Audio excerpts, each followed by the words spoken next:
One lie could save your life, or end it. It. Elena never thought a lavish wedding would become a battlefield. One moment she was a guest trying to blend in, the next she was pretending to be engaged to a dangerous man she'd never met. Damien Valente. Cold, powerful, untouchable. His family ruled an empire built on fear, and their enemies wanted blood. When Elena overheard a murder plot targeting his father, she had a choice: stay silent and survive, or risk everything for a man who might destroy her anyway.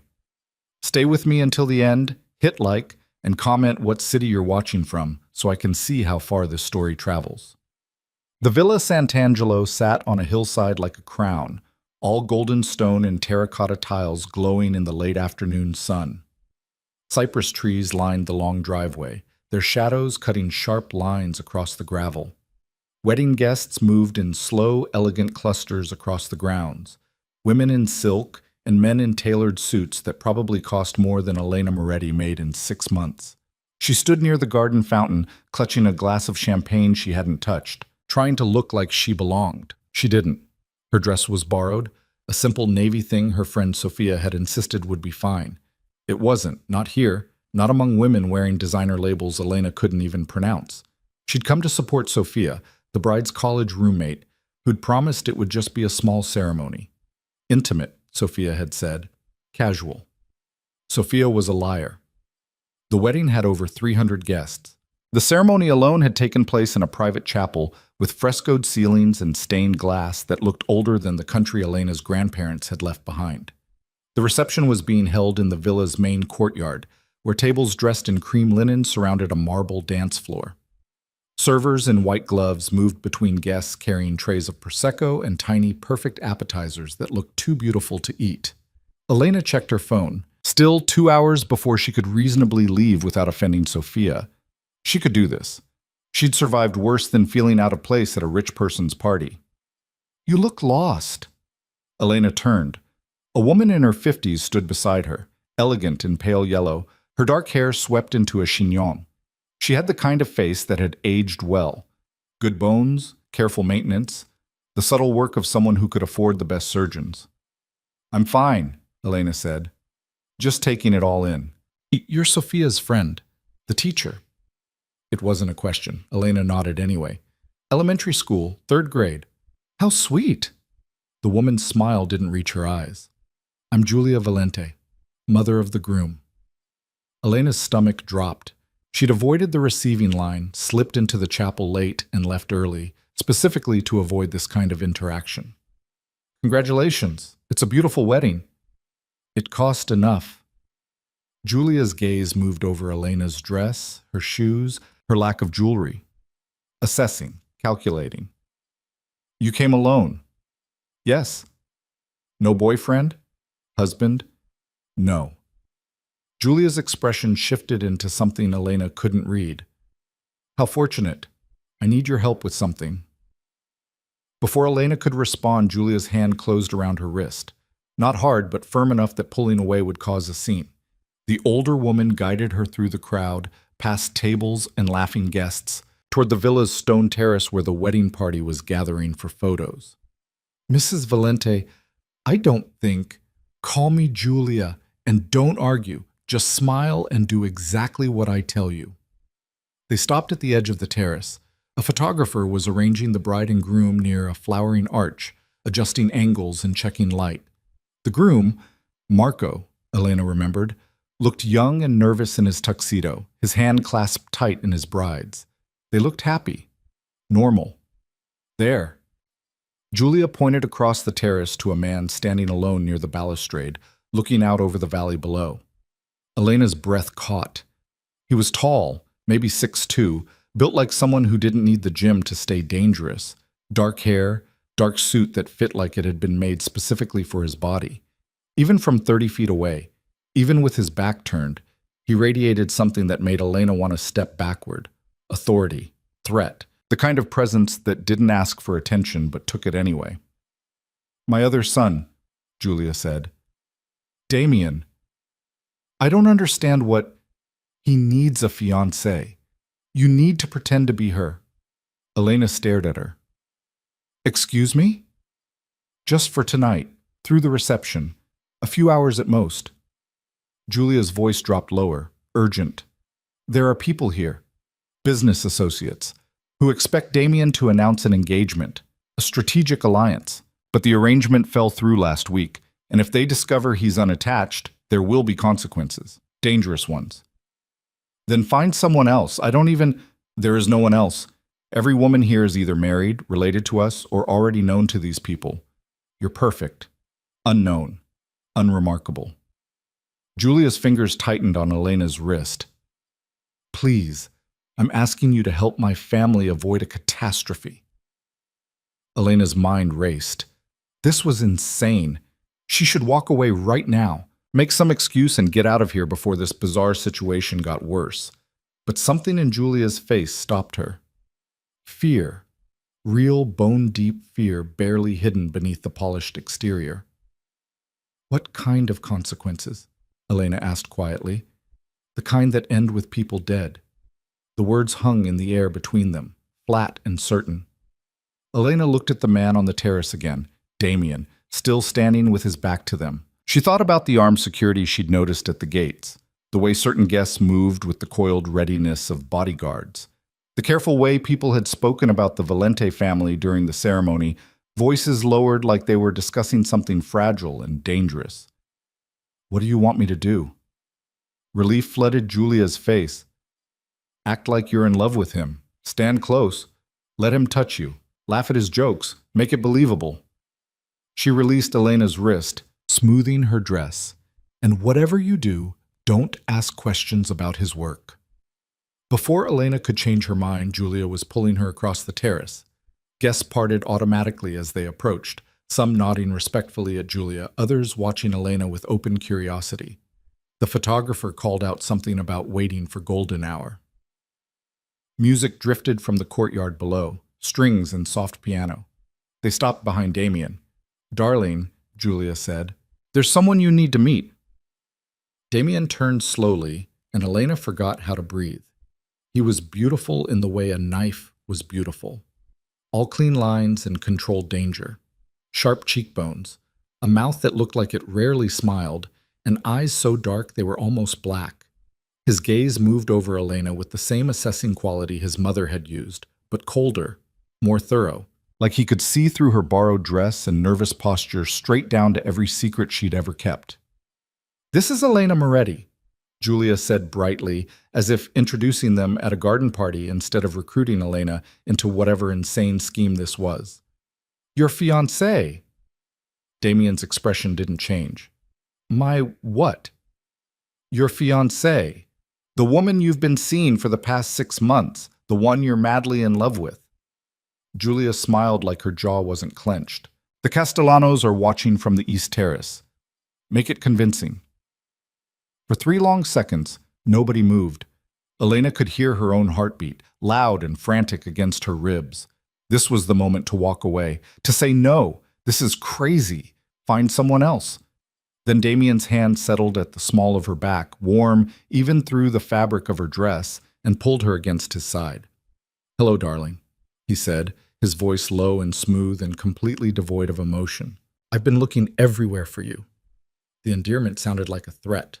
Elena forced herself to smile up at him, trying to look affectionate instead of terrified. Up close, he was even more overwhelming, taller than she'd realized, solid muscle beneath the expensive suit, and a jaw that could have been carved from marble. He smelled like cedar and something darker she couldn't name. Sorry, she managed. I got distracted by the gardens. Of course you did. His thumb moved in a small circle against her spine, a gesture that might have looked tender from a distance but felt like a brand. You've always loved flowers. Elena had no idea if she loved flowers. Her apartment had exactly 1 plant, and it was dying. They're beautiful. Not as beautiful as you. The words were perfect. The delivery was empty. Elena saw Julia relax slightly in her peripheral vision, apparently satisfied that they could pull this off. Across the terrace, Elena caught sight of a group of men in dark suits watching them intently. One of them, heavy-set, silver-haired, with the kind of face that had seen violence and caused more, raised his glass in a small salute. Damien raised his own glass in return, then bent his head toward Elena's ear. "Who the hell are you?" he murmured against her hair. "Nobody. Your mother grabbed me 5 minutes ago and told me to pretend we're engaged. And you agreed to lie to a room full of criminals because a stranger asked nicely? She said people would die if I didn't." She felt him exhale, a short breath that might have been frustration or amusement. She wasn't exaggerating. His hand slid higher on her back, fingers spreading possessively across her shoulder blade. "Can you act?" "I'm a teacher. I act enthusiastic about fractions every day." That got something from him. Not quite a smile, but a softening at the corner of his mouth. "Then act enthusiastic about me. We're being watched by people who kill for less than lying about an engagement." Elena's blood went cold. "You're serious?" "Completely." He pulled back to look at her, and his eyes had gone even harder. "What's your name?" "Elena." "Elena." He repeated it like he was testing how it felt in his mouth. "I'm Damien, and for the next few hours, you're mine. Understand?" It wasn't a question. It was a statement of temporary ownership, delivered with the casual certainty of someone used to being obeyed. Elena should have been outraged, should have pulled away, told him to go to hell, walked out of this nightmare before it got worse. Instead, she heard herself say, "I understand." Good girl. The praise was condescending and somehow made her stomach flip anyway. Before she could process that reaction, Damien was guiding her down the terrace steps toward the reception courtyard, his hand never leaving her back. Guests turned to watch them pass, whispers following in their wake. Elena caught fragments. Didn't know Damien was engaged. Who is she? Julia never mentioned. "Ignore them," Damien said quietly. "Just stay close to me and smile." They reached their assigned table, the family table, naturally, right beside the dance floor. Marco and his bride were already seated, along with an older man Elena assumed was Damien's father and several other relatives. Everyone looked expensive and vaguely dangerous. Marco's bride, Alicia, offered Elena a warm smile that felt genuine at least. "You must be Elena. Sophia mentioned you might come. I'm so glad you made it." "Thank you for having me," Elena said, settling into the chair Damien pulled out for her. "Congratulations." "Isn't it wonderful?" Alessia practically glowed. "A perfect day. And now that you're here, Damien finally looks happy." Damien made a non-committal sound and reached for his wine glass. His father, silver-haired, barrel-chested, with the same dark eyes as his son's, leaned forward. "So this is the girl who's finally tamed my wild son." His voice carried the gravel of too many cigars. "Julia said you were special, but she didn't mention you were beautiful." "Thank you, Mr. Valente." "Call me Antonio." He studied her with unnerving intensity. "What is it you do, Elena?" "I teach 3rd grade." Antonio's eyebrows rose. "A teacher? How wholesome, Hoots." He glanced at Damien. "Interesting choice, son." "I have excellent taste," Damien said flatly. "Clearly." Antonio's smile didn't reach his eyes. "And how did you two meet?" Elena's mind went blank. She had no backstory, no prepared lies, no idea what she was supposed to. "A coffee shop," Damien said smoothly, his hand finding Elena's under the table and squeezing once in warning. 6 months ago. She was reading Dante and I couldn't resist." "Dante," Antonio repeated. "The Inferno?" "Paradiso," Elena said, picking up the thread. It was the only Dante she'd actually read. "I wanted to balance things out." Damien's grip on her hand tightened slightly. Approval or surprise, she couldn't tell. "I told her only someone optimistic enough to read about paradise would be crazy enough to date me." "And she stayed anyway," Julia added, appearing beside the table with fresh champagne. "True love conquers all." Antonio laughed, a rough bark of sound. Or true stupidity. Either way, welcome to the family, Elena. The servers appeared with the first course, something involving scallops and microgreens that Elena barely tasted. She was too aware of Damien beside her, his thigh pressed against hers under the table, his hand occasionally touching her shoulder or arm in casual displays of affection that felt like carefully choreographed movements. Every touch was purposeful, strategic, meant to be seen. Across the courtyard, the silver-haired man she'd noticed earlier was still watching them. He sat with a group that didn't match the wedding's elegant atmosphere. Harder faces, cheaper suits, the kind of men who looked like they settled disputes with fists instead of lawyers. "Who is that?" Elena whispered to Damien during a lull in conversation. "Carlo Castellano, head of a rival family." Damien's voice was barely audible. The engagement I was supposed to announce was to his daughter. When it fell through, he took it as an insult. What happened to her? She chose someone else. Someone not me. His jaw tightened. Carlo sees it as a broken contract, a show of disrespect. And if he finds out I'm not really your fiancé, then he'll know my family is weak, vulnerable, and he'll move against us before the night is over. Damien turned to look at her, his face close enough that anyone watching would think they were sharing an intimate moment. So you see, Elena, you're not just playing a role, you're preventing a war. The weight of that settled over her like a physical thing. She wasn't just helping a family avoid embarrassment. She was standing between two criminal empires on the edge of violence, pretending to be something she wasn't to maintain a balance she didn't understand. "I shouldn't be here," she said. "No," Damien agreed. "You shouldn't, but you are. And now we both have to live with it." Dinner continued with multiple courses and too many wine pairings. Elena tried to keep up with the conversation flowing around her. Business talk disguised as small talk, careful references to territories and arrangements that sounded innocent but clearly weren't. Alessia chattered about the honeymoon they had planned in Positano. Marco looked increasingly drunk and happy. Antonio held court at the head of the table, telling stories about old Italy that sounded more like confessions than memories. And through it all, Damien played his part flawlessly. He touched Elena constantly, a hand on her knee, fingers brushing her wrist, his palm warm against the small of her back when they stood for the toasts. He laughed at her awkward attempts at jokes. He leaned close to whisper things that meant nothing but looked intimate. He was, Elena realized, a devastatingly good actor. She wondered what he was like when he wasn't pretending. "Dance with me," Damien said as the servers cleared the dessert plates. It wasn't a request. He was already standing, offering his hand. The band had started playing something slow and romantic. Other couples were moving toward the dance floor, a schwabel. Marco and Alessia first, then Antonio with Julia, then others following. Elena let Damien pull her into the crowd of dancers. His hand settled at her waist, the other capturing her fingers, and suddenly they were moving together to music she barely heard over her own pulse. "You're trembling," he said. "I'm scared." "Good. Fear keeps you alert." He spun her gently, bringing her closer. "But don't let them see it." "How do you do this?" Elena asked. "How do you just turn it on and off? The act?" "Practice." His thumb traced a small circle on her lower back. "I've been lying about who I am my entire life. You learn to compartmentalize." "That sounds lonely." Something flickered across his face. Surprise, maybe, or recognition. "It is." They danced in silence for a moment.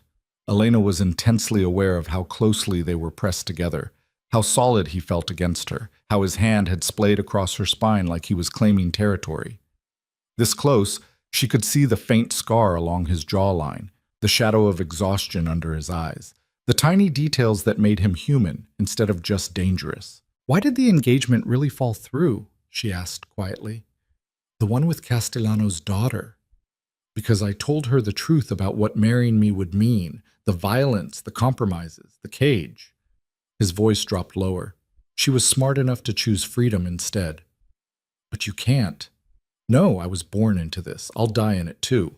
Probably sooner than later." "That's grim. That's reality." He turned her again, positioning them so his back was to the Castellano table. "Stop looking so sad. We're supposed to be in love, remember?" Elena forced a smile. "How's this?" "Terrible. You look like you're being held hostage." "I am being held hostage." "Fair point." Almost against his will, his mouth curved slightly. "Try thinking about something that actually makes you happy." Like what? I don't know. Fractions? Elena surprised herself by laughing. A real, genuine laugh that bubbled up before she could stop it. Damien's expression shifted into something she couldn't read, his eyes searching her face like he was seeing her for the first time. There, he said softly. That's better. The song ended. Another started. Damien didn't let her go. They kept dancing, circling slowly under lights that had been strung across the courtyard, and Elena felt herself relaxing despite everything. Maybe it was the wine. Maybe it was exhaustion. Maybe it was the strange intimacy of being held by someone who was simultaneously protecting her and using her. I need to use the restroom, she said eventually. Damien hesitated, then nodded. Second floor, east wing. I'll wait here. Elena slipped away from the dance floor, grateful for a moment alone to catch her breath and process what the hell she'd gotten herself into. The villa's interior was cooler than the courtyard, all marble floors and oil paintings of serious-looking ancestors. She found the bathroom easily enough. More marble, gold fixtures, hand towels that were probably worth more than her car. She splashed cold water on her wrists, staring at her reflection. Her cheeks were flushed from dancing and wine. Her hair had started to come loose from its clip. She looked like someone who'd been thoroughly kissed, even though Damien's mouth hadn't come anywhere near hers. Yet. Elena shook that thought away and headed back into the hallway. She was still a floor above the reception, the sound of music and laughter drifting up from below. She should go straight back to Damien. Stay close like he'd told her. Then she heard voices, male voices, low and urgent, coming from a room down the hall. The door was cracked open just enough for sound to carry. Elena knew she should keep walking. Mind her business. Get back to the relative safety of Damien's protective presence. Instead, she moved closer.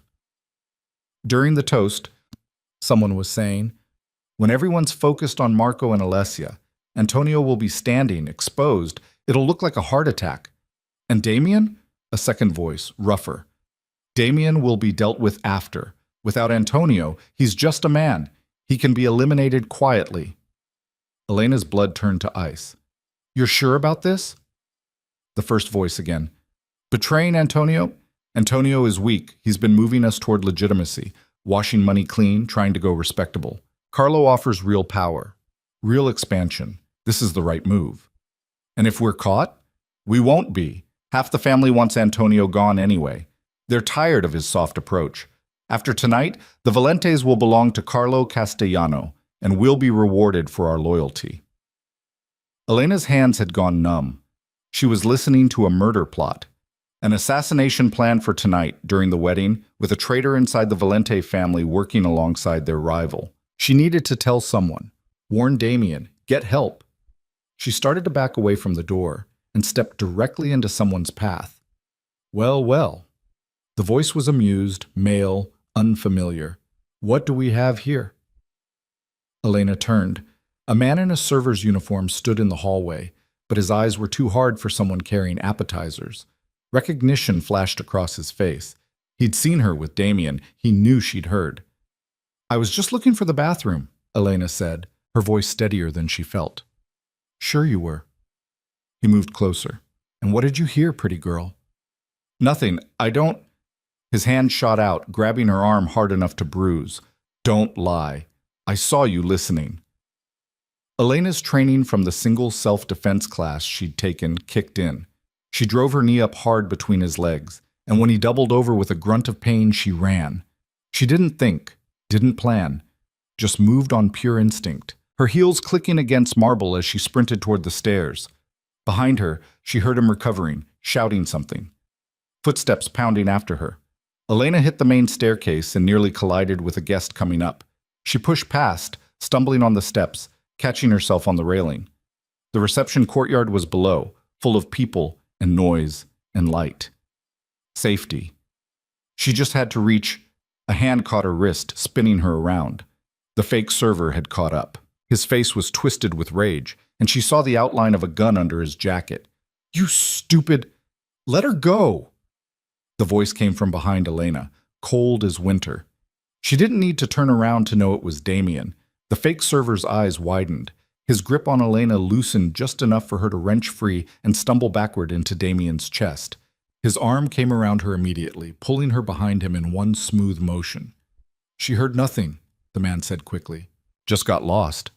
You put your hands on her, Damien said quietly. On my fiancée. I didn't know us. Get out of my sight, now, before I forget we're at my brother's wedding. The threat in those words was unmistakable. The fake server backed away, hands raised, then turned and disappeared down a side hallway. Elena was shaking, adrenaline crashing through her system in sick waves. What happened? Damien turned her around, his hands on her shoulders, eyes scanning her face. Did he hurt you? No, I mean, he grabbed me, but I... Elena's words tumbled over each other. Damien, there's a plan. To kill your father. Tonight, during the toast. Someone in your family is working with Carlo Castellano. They're going to make it look like a heart attack, but it's murder. They said after they kill Antonio, they'll come for you next, and... Slow down. His grip tightened. You heard this? Where? Upstairs. 2 men in a room. I didn't see their faces, but one of them is pretending to be a server, and the other one, details. Everything you heard exactly. Elena forced herself to breathe, to think clearly. She repeated the conversation as precisely as she could remember, watching Damien's face turn to stone with every word. When she finished, his jaw was so tight she could see the muscle jumping beneath his skin. Stay with me, he said. Don't leave my side for the rest of the night. Understood? What are you going to do? Prevent a murder. He took her hand, lacing his fingers through hers, and find out which of my relatives is a traitor. They descended the stairs together, back into the warm glow of the reception. The band was still playing. Guests were still laughing, dancing, drinking champagne that sparkled in crystal glasses. The happy couple was cutting their cake, Alessia's hand guided by Marco's as they made the first slice together. Everything looked perfect. Everything was about to become a bloodbath. Damien pulled Elena close as they moved through the crowd, his mouth near her ear. The toast will happen after the cake. Maybe 20 minutes. I need to warn my father without tipping off whoever's planning this. How? I don't know yet. His voice was tight with controlled fury. But if you hadn't overheard them, I know. They reached the family table. Antonio was there, pouring himself another glass of wine and telling a story that had Julia laughing. He looked happy, relaxed, completely unaware that someone in this room wanted him dead. Father, Damien said, his tone carefully neutral. Can I speak with you, privately? Antonio waved him off. Later, son. I'm enjoying the party. It's important. So is my youngest son's wedding. Antonio raised his glass. Whatever business you have can wait until tomorrow. Damien's hand tightened on Elena's. She could feel the frustration radiating off him, the dangerous energy barely contained. He couldn't push harder without arousing suspicion. Couldn't pull his father aside without potentially alerting the traitor that something was wrong. They were trapped in a countdown to murder with no clear way to stop it. Dance with me again, Elena said suddenly, loud enough for the table to hear. Please? This is my favorite song. It wasn't. She didn't even know what song was playing. But Damien understood immediately, following her lead back to the dance floor where they could talk without being overheard. We can't wait for him to listen, Elena said as soon as they were moving together. We have to do something now. Like what? Start a panic? Get people killed in the crossfire? No, but maybe. Elena's mind raced. The lights. If we cut the lights before the toast, the shooter won't have a clear target. The backup generator would kick in within seconds. Seconds might be enough. Enough to disrupt the plan. Make them abort. Damien stared at her like she'd grown a second head. You want to sabotage my brother's wedding reception. I want to save your father's life. For a long moment he didn't respond. Then, slowly, he nodded. The breaker box is in the basement, service entrance through the kitchen. Can you get there without being noticed? Yes, but you're not coming with me. Damien, no. His voice left no room for argument. You stay here, visible. If I disappear and you disappear, people will ask questions. You need to be seen, dancing, smiling, playing the role. Elena wanted to argue, wanted to stay with him, but he was right. She nodded reluctantly. Be careful. Always. He pressed a kiss to her forehead, quick, warm, startling in its tenderness, then released her. Count to 30, then find Alicia. Ask her about the honeymoon. Keep the conversation going. Don't look for me. He slipped away into the crowd before she could respond. Elena counted silently, her heart hammering, then made her way to where the bride was holding court with a group of guests. Alessia lit up when she saw her. Elena, are you having fun? Isn't Damien wonderful? He's something, Elena managed. Tell me about Positano. I've always wanted to go.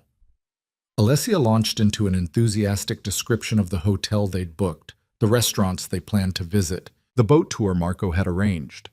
Elena nodded and smiled and tried not to watch the time, tried not to think about Damien alone in a basement, sabotaging electrical systems to prevent an assassination. The cake was finished. Servers were bringing out champagne for the toast. Elena saw Antonio standing, preparing to speak, glass in hand. No sign of Damien. No sign of anyone suspicious. Where was he? Antonio tapped his glass for attention. The music stopped. Guests turned to listen, smiling in anticipation of the traditional father's blessing for the new couple. My friends, my family, Antonio began, his voice carrying across the courtyard. Tonight we celebrate love, the joining of two families, two hearts. Elena scanned the crowd desperately. There, movement near the back. A man in a server's uniform, hand inside his jacket. The same man who'd grabbed her upstairs. Her breath stopped. And I want to thank all of you for being here to witness this beautiful moment in my son's life. The man's hand emerged from his jacket. Metal glinted in the fairy lights. A gun. Elena's body moved before her brain caught up. She opened her mouth and screamed, raw, piercing, cutting through Antonio's words and the polite quiet of the gathered guests. Gun! Everything happened at once. The courtyard exploded into chaos. Guests screamed, dove for cover, knocked over tables in their panic. Antonio's security rushed forward, hands going for weapons. The man with the gun swung toward Elena, his face twisted in fury, and the lights went out. Complete darkness swallowed the villa. Gunshots cracked through the night. 1, 2, 3, muzzle flashes like lightning in the pitch black. Elena hit the ground hard, her palms scraping against stone. Around her, people were shouting, crying, scrambling in the dark. Then she felt hands on her shoulders, pulling her up, and she knew without seeing that it was Damien. Stay down, he hissed in her ear. Don't move. I saw him. The man from upstairs. He had a gun. I know. More gunfire. Elena heard a body hit the ground somewhere close. Heard someone screaming orders in Italian. The backup generator kicked in and emergency lights flickered to life, casting everything in sickly yellow. The scene was carnage. Tables overturned, champagne pooling on the stone. Alessia was being shielded by Marco and two bodyguards. Antonio stood near the head table, alive and furious, surrounded by armed men. The fake server was on the ground, bleeding from his shoulder, gun kicked away and 3 men holding him down. But someone else was missing from the chaos. Carlo Castellano's table was empty. He and his men were gone, slipped away in the darkness. They ran, Damien said, following Elena's gaze. He stood slowly, pulling her up with him. The cowards ran. Is your father... He's alive. Damien's voice was flat. Thanks to you. Antonio was striding toward them now, his face dark with rage. Someone better explain to me what the hell just happened. We stopped an assassination, Damien said calmly. Elena overheard the plot. The shooter is one of ours. Check his credentials. I'm guessing he's on Carlo's payroll now. Carlo himself ran the moment she screamed. He knew the plan had failed. Antonio's eyes swung to Elena. You knew about this? I heard them planning it, she said, her voice shaking. Upstairs. They said during the toast when you were standing. They wanted to make it look natural, but it was murder. They said, which one of my people betrayed me? Antonio's voice could have cut glass. I don't know. I didn't see his face, just heard his voice. Damien's jaw tightened. We'll find him. Everyone who was upstairs before the toast, we interrogate them all. Someone talked. Someone planned this. Do it. Antonio's gaze moved between Damien and Elena. And you, Elena, is it? You saved my life tonight. I did what anyone would do. No. Antonio stepped closer. You risked your life to warn us. You didn't have to do that. You could have stayed silent, safe. His expression softened fractionally. My family owes you a debt. Elena didn't know what to say to that. Didn't know how to explain that she hadn't been thinking about debts or favors or gratitude. She'd just seen danger and screamed. That's all. Julia appeared beside them, her face pale. The police are on their way. Guests are leaving. What do we tell them? Tell them the truth, Antonio said grimly. That someone tried to kill me at my son's wedding and failed. Let them know the Valentes don't die easy. The next hour passed in a blur. Police arrived, took statements, removed the wounded shooter. Guests fled in expensive cars, their elegant clothes disheveled, their shock giving way to fear. The wedding was over. The fairy tale ruined. Blood and broken glass where there should have been champagne toasts and dancing. Elena sat on the terrace steps, exhausted and shaking with delayed reaction. Damien found her there eventually, jacket gone, shirt partially unbuttoned, looking as tired as she felt. You should go home, he said, sitting beside her. This isn't your fight. I'm already part of it. The second I screamed, I chose a side. You didn't choose anything. You were dragged into this. Maybe. Elena looked at him. But I stayed. I helped. Her voice cracked. Is this what your life is like? Always? More or less. How do you stand it? I don't think about it too much. He reached over, taking her hand in his. His palm was warm, calloused. You were brave tonight, stupid but brave. You're welcome.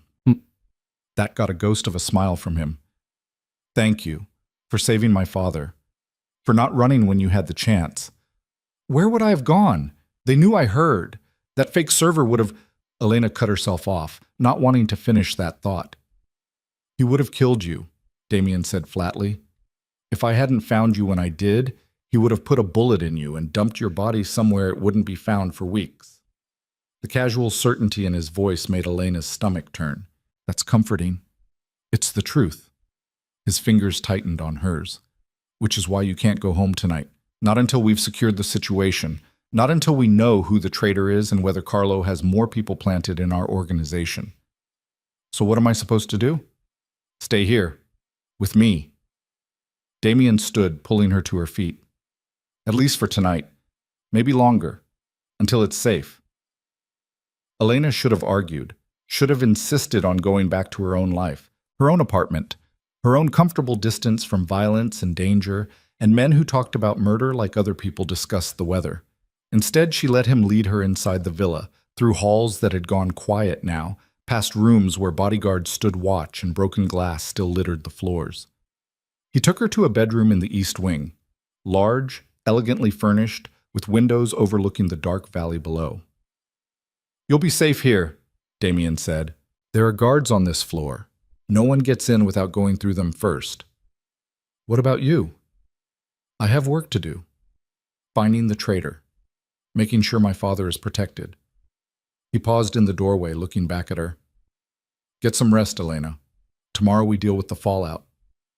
He was gone before she could respond, leaving her alone in a stranger's room in a house full of criminals, wearing a borrowed dress and carrying scars from violence she'd never imagined being part of. Elena sat on the edge of the bed and finally let herself cry. Quiet, exhausted tears for the normal life she'd left behind the moment she'd agreed to Julia's desperate request, for the man she'd danced with who felt dangerous and protective in equal measure, for the line she'd crossed by screaming that warning, choosing Damien's family over her own safety. She'd thought this would be just one night, a few hours of pretending and then back to her regular life. But looking at the bloodstains on her borrowed dress and feeling the ghost of Damien's touch still warm on her skin, Elena knew with sickening certainty that nothing would ever be regular again. Elena woke to sunlight streaming through unfamiliar windows and the distant sound of men's voices arguing in Italian. For a disoriented moment, she thought she was still dreaming. Then the events of the previous night crashed back.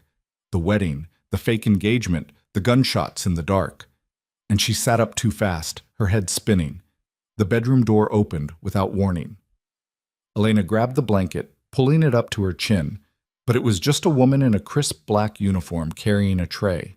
"Breakfast," the woman said in accented English. "Mr. Valente said you would be hungry." "Which Mr. Valente?" "Damien." The woman set the tray on the bedside table. Coffee, fruit, pastries that smelled like butter and heaven. "He's been awake all night. Interrogations." Elena's stomach turned. She didn't want to think about what those interrogations might have involved. "Thank you." The woman nodded and left, closing the door quietly behind her. Elena picked at the food without tasting it, her mind cycling through everything that had happened. She needed to go home. Back to her apartment, her classroom, her normal life, where the biggest crisis was a parent-teacher conference gone wrong. But when she tried the bedroom door, it was locked from the outside. Panic flared hot in her chest. She was trapped. A prisoner in a house full of criminals who probably saw her as a witness to be managed or a liability to be eliminated. Elena pressed her ear to the door, listening for guards, trying to calculate whether screaming would help or just make things worse. Then she heard footsteps, and the lock clicked open.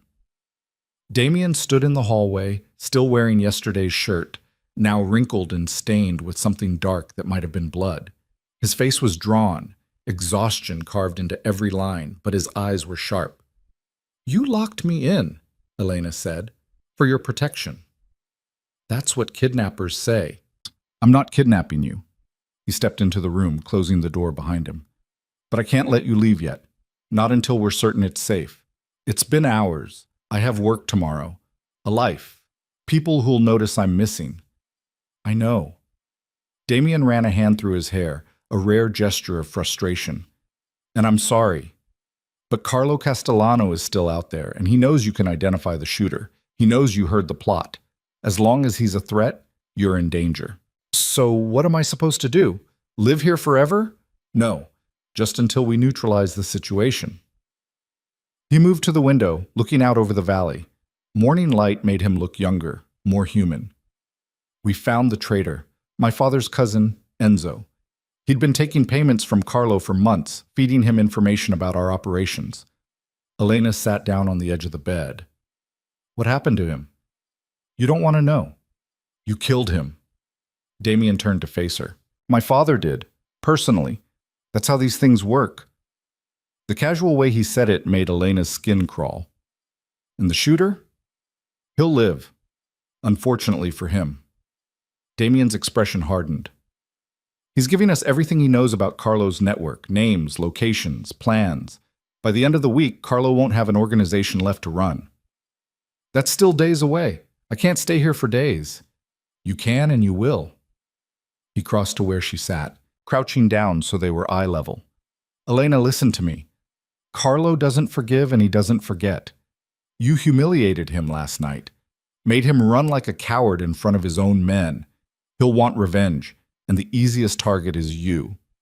Then give me protection, bodyguards, whatever you people use. I am giving you protection, me." His hand came up to cup her face, thumb brushing her cheekbone. The gesture was tender in a way that didn't match his words. "You're safer here than anywhere else." Elena wanted to pull away but couldn't make herself move. His touch was warm, grounding, and some broken part of her that had been terrified all night wanted to lean into it. "This isn't my world." "I know, but you're in it now, whether you want to be or not." He stood, putting distance between them. "There are clothes in the closet. They should fit. Come downstairs when you're ready. My father wants to speak with you." He left before she could argue, locking the door again. Elena sat in the too quiet room, feeling the walls close in. She should be panicking, should be demanding a lawyer or the police or something. But the police had been here last night, had taken statements and left, and nobody seemed concerned that she was being held against her will in a criminal's house. "Because maybe," a small voice whispered, "you're not really against your will. Maybe you could have run last night and didn't. Maybe you're still here because some reckless part of you wants to be." Elena shoved that thought away and went to the closet.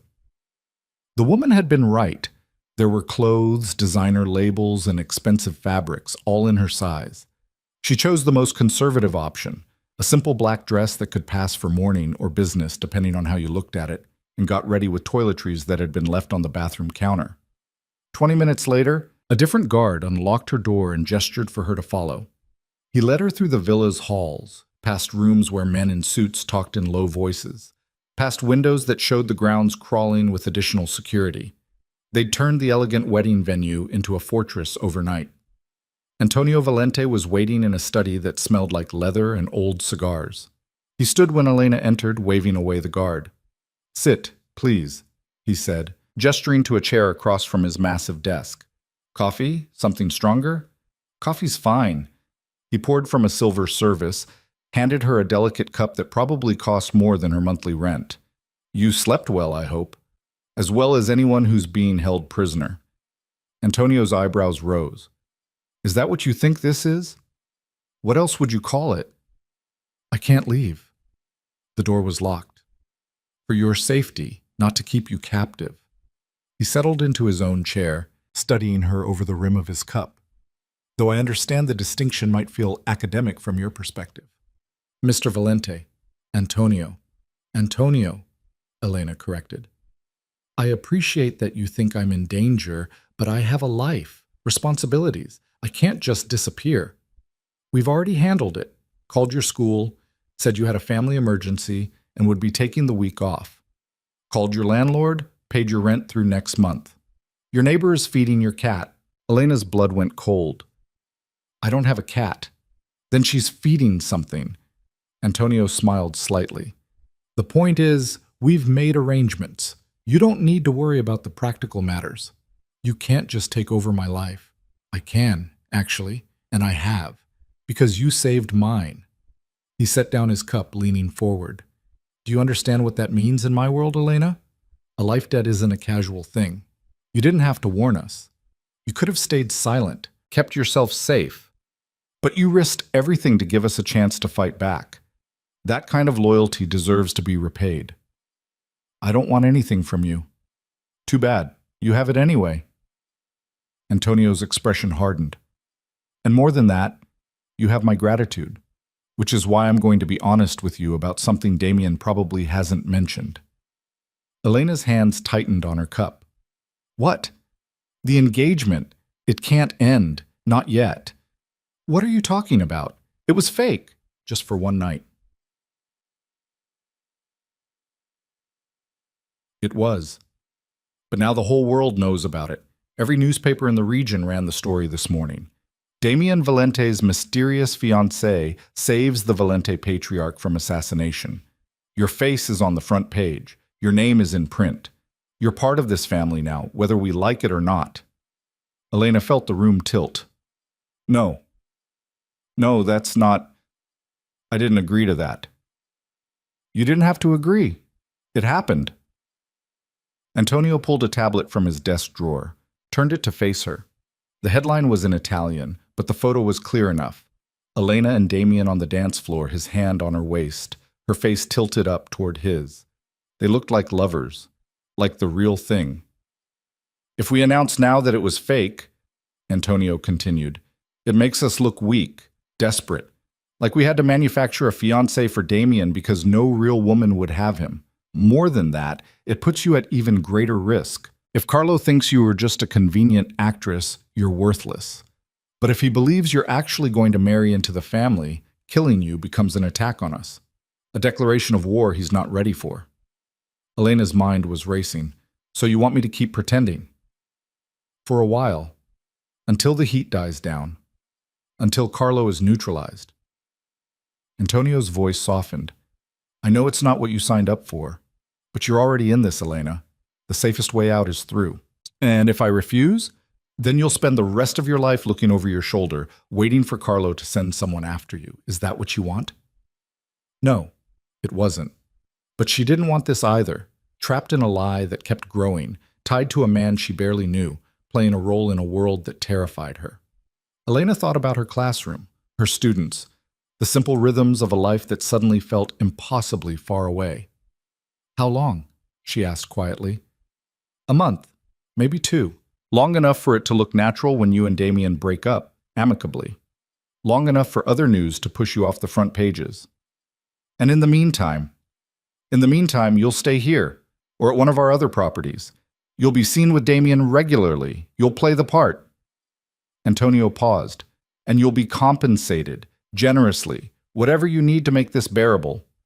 Elena wanted to throw the money back in his face, wanted to tell him she wasn't for sale, that he couldn't just buy her cooperation like he bought everything else. But she was also practical enough to know that refusing wouldn't change anything. She was already trapped, might as well get something out of it. I want my own space, she said. Not locked in a bedroom like a prisoner, and I want to be able to call my friends, let them know I'm okay. Done. And when this is over, when the engagement ends, I want a clean break. No more contact with your family. No more favors or debts or whatever you people call it. Antonio's smile was thin.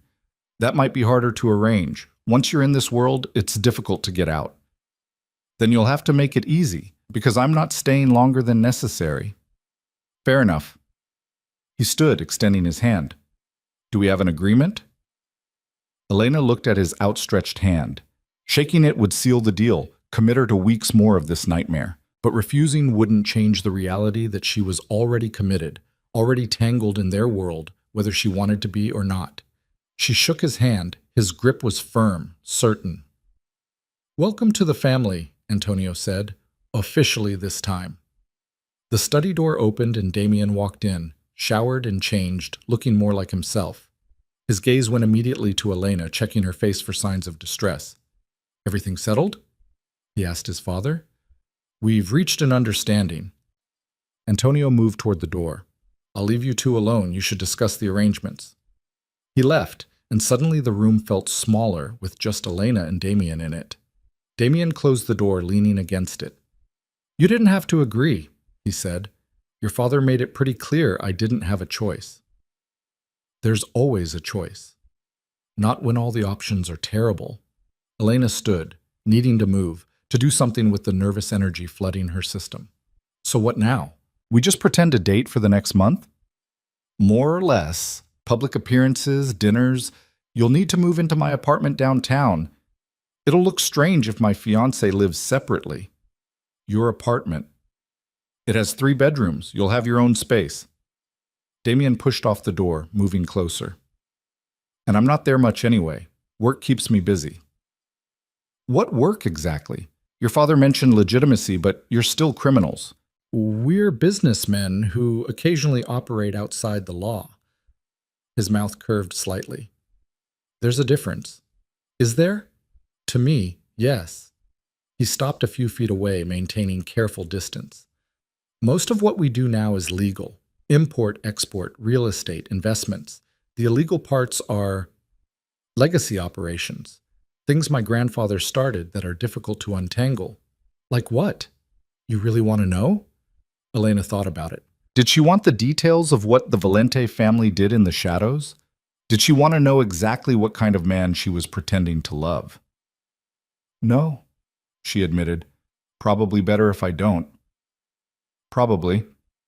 Damien's expression softened. For what it's worth, I'm sorry. About all of this. You deserved better than to get dragged into our mess. Little late for apologies. I know, but I mean it anyway. He reached out, then caught himself, hand falling back to his side. I'll try to make this as painless as possible, and when it's over, I'll make sure you're protected. Set up somewhere safe where Carlo can't reach you. Your father said once you're in this world, it's hard to get out. It is, but I'll find a way. His voice dropped lower, almost gentle.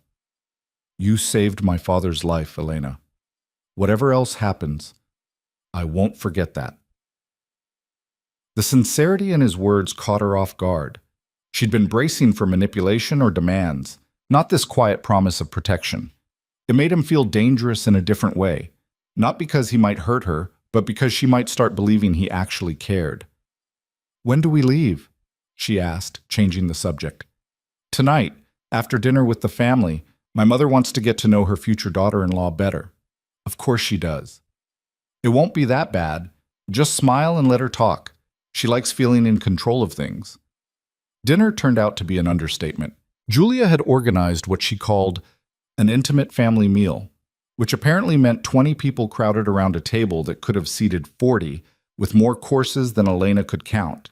She was placed beside Damien, across from Marco and Alessia, who looked tired but happy despite the chaos of their wedding night. "I'm so sorry about yesterday," Alessia said quietly, reaching across the table to squeeze Elena's hand. "What a terrible way to start your engagement celebration." "It's fine. I'm just glad everyone's okay." "Thanks to you." Marco raised his wine glass. "To Elena, the bravest woman in the room." Others echoed the toast, glasses clinking, voices warm with approval. Elena felt Damien's hand settle on her thigh under the table, a gentle pressure that might have been comfort or warning. "Tell us how you really met," Julia said from the head of the table. "The coffee shop story is charming, but I want details. What made you fall for my difficult son?" Elena's mind went blank. She and Damien hadn't discussed a more elaborate backstory. She had no idea what to say that wouldn't contradict whatever lies he'd already told.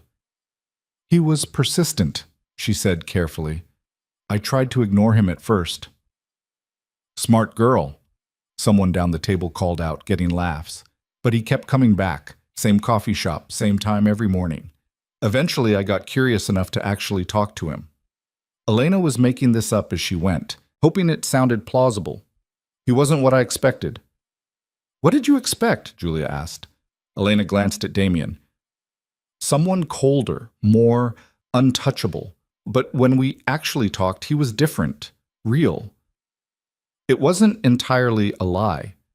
Last night, in the moments between the danger, she'd glimpsed something human in him, something that didn't quite match the dangerous exterior." Damien's hand tightened on her thigh. "She made me work for it," he said smoothly. "Turned me down 3 times before she agreed to an actual date." 4 times, Elena corrected without thinking. 4 times. His smile was slight but genuine. "She has high standards." The conversation moved on to other topics. Business deals Elena didn't understand, family gossip about people she'd never met, plans for upcoming events she'd apparently be expected to attend. She smiled and nodded and tried not to think about how easily the lies were coming now, how natural it felt to sit beside Damien and play this role. After dinner, Damien's driver took them to the city.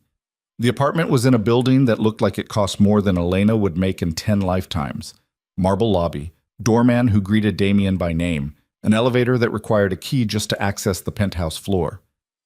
"This is where you live?" Elena asked as the elevator rose. "When I'm not at the villa. It's more convenient for work." The elevator opened directly into the apartment. Elena stepped out and tried not to stare. Floor-to-ceiling windows overlooked the city, lights spreading out like stars.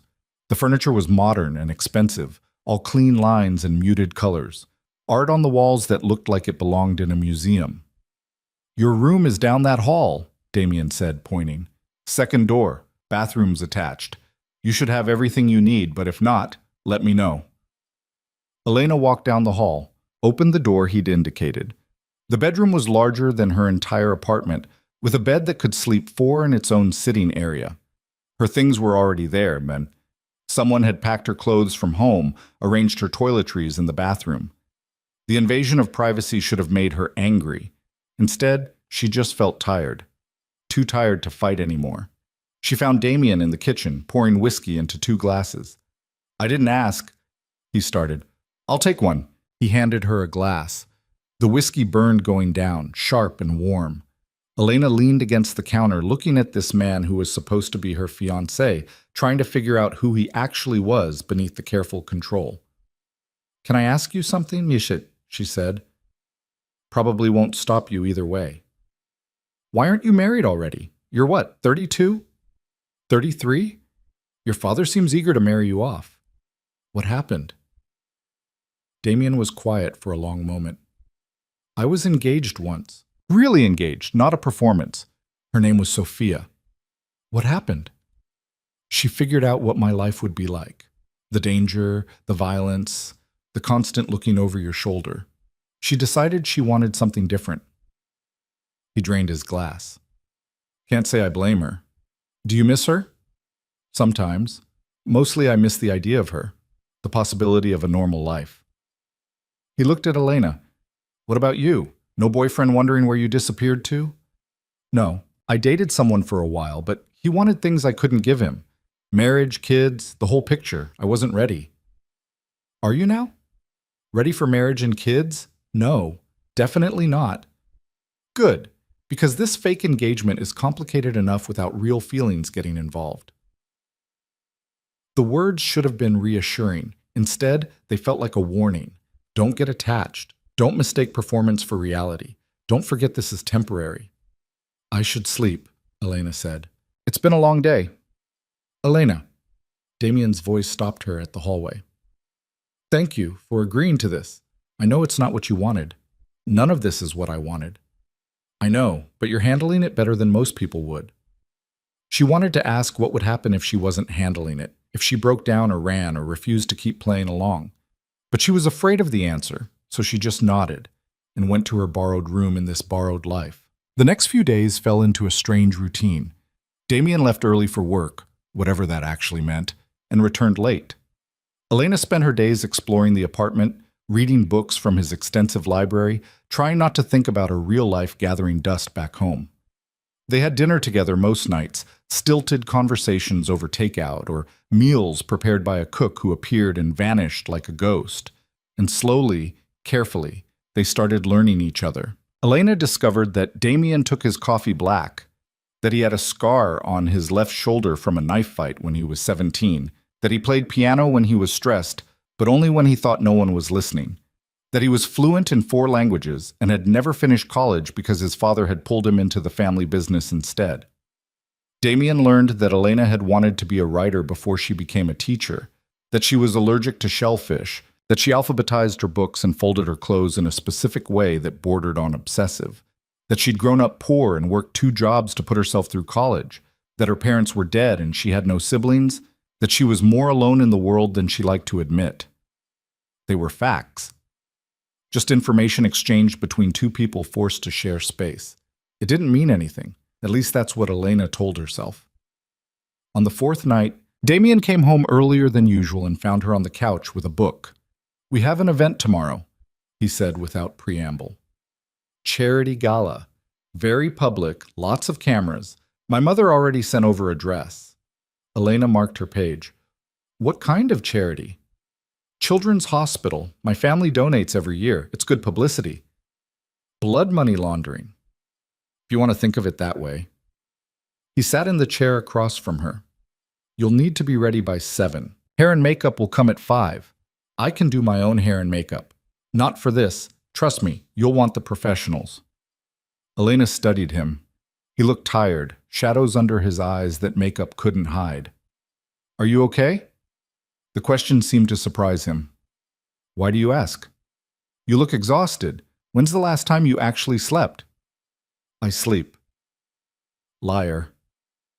A ghost of a smile crossed his face. A few hours here and there. There's a lot to manage right now. Carlo's organization is falling apart, but that makes him more dangerous, not less.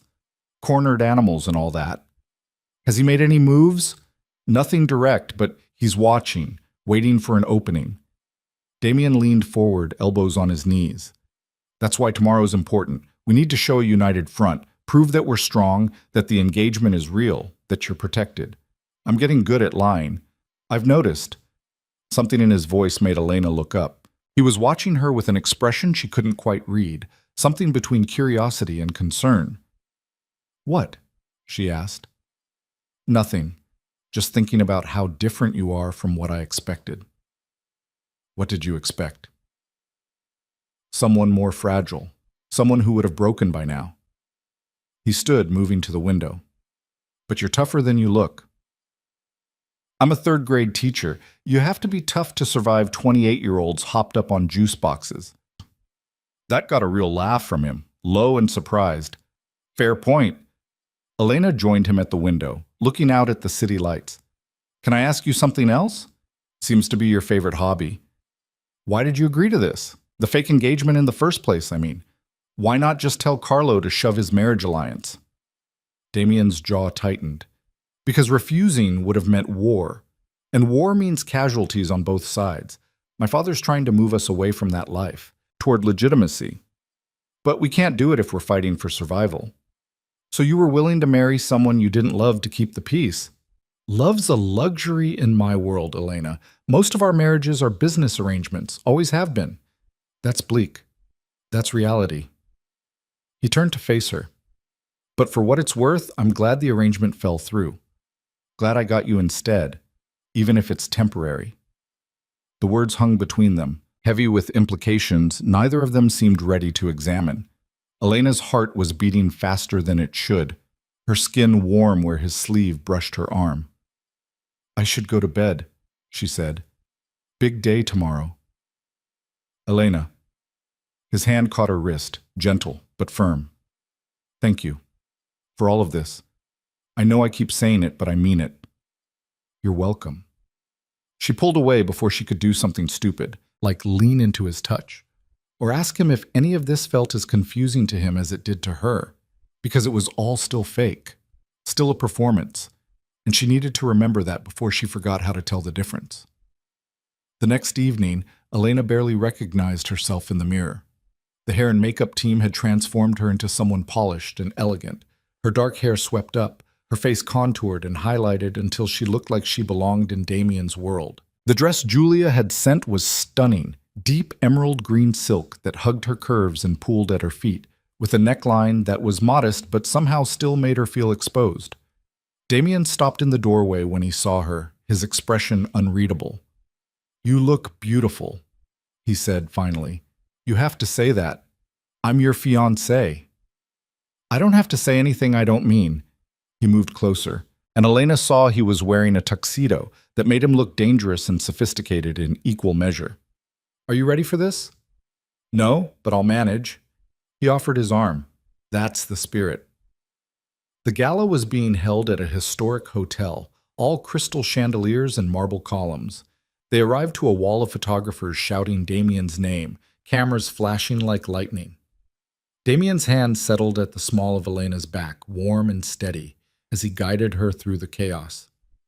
Smile, he murmured, and whatever you do, don't let go of my hand. Elena plastered on a smile and let him lead her inside. The ballroom was packed with the kind of people who looked expensive even from a distance. Politicians, business leaders, socialites dripping in diamonds. A string quartet played something classical while servers circulated with champagne. Mr. Valente. A man in his 60s approached, extending his hand. Good to see you, and this must be the famous fiancée. Elena Moretti, Damien said. Elena, this is Senator Caruso. They shook hands, exchanged pleasantries that meant nothing. The senator moved on and was immediately replaced by someone else, then someone else, an endless parade of people who wanted to meet Damien and assess his mysterious new fiancé. Elena smiled until her face hurt, nodded at the right moments, let Damien do most of the talking. Then she saw him. Carlo Castellano stood across the ballroom, watching them with cold eyes. He wasn't alone. Two men flanked him, their suits not quite hiding the bulk of weapons underneath. When his gaze met Elena's, he smiled. It wasn't friendly. He's here, she said quietly to Damien. I know. Ignore him. He's staring at me. He's trying to intimidate you. Don't give him the satisfaction. Damien's hand tightened on her waist. Dance with me. He pulled her onto the dance floor before she could argue, one hand at her back, the other clasping hers, moving them into the crowd of other dancing couples. The music had shifted to something slower, more intimate. He can't do anything here, Damien said against her hair. Too public. Too many witnesses. That's comforting. It should be. Men like Carlo thrive in shadows. Force them into the light, and they're just old men with fragile egos. Elena let herself relax slightly into his arms, trying to match his movements. He was a good dancer, smooth and confident, making her look better than she was. You're tense, he said. I'm terrified. Don't be. I won't let anything happen to you. The certainty in his voice should have been arrogant. Instead, it was just steady, like a promise he had every intention of keeping. Elena looked up at him, at the hard lines of his face softened slightly in the warm light, and felt something shift in her chest. This was dangerous. Not the event. Not Carlo watching from across the room. This. The way Damien was looking at her. The way her body fit against his like it was made to be there. The way she was starting to forget this was all pretend. "What happens when this is over?" she asked quietly. "When we break up and I go back to my normal life? You'll be safe, protected, free to do whatever you want. And you? I'll do what I've always done. Manage the family business. Make my father proud. Eventually marry someone appropriate who understands what this life requires." The thought of him with someone else created a sharp pain in Elena's chest that she had no right to feel. Sounds lonely. It is what it is. The song ended. Another began. They kept dancing, locked together in a performance that was starting to feel less like acting and more like something else entirely. Something real and terrifying and impossible. When they finally left the dance floor, Elena excused herself to the restroom, needing a moment alone to collect herself. She was washing her hands when the door opened and a woman walked in. Late 50s, elegant in black, with the kind of face that had been beautiful once and was now just hard. "You must be Elena," the woman said. "I'm Maria Castellano, Carlo's wife." Elena's blood went cold.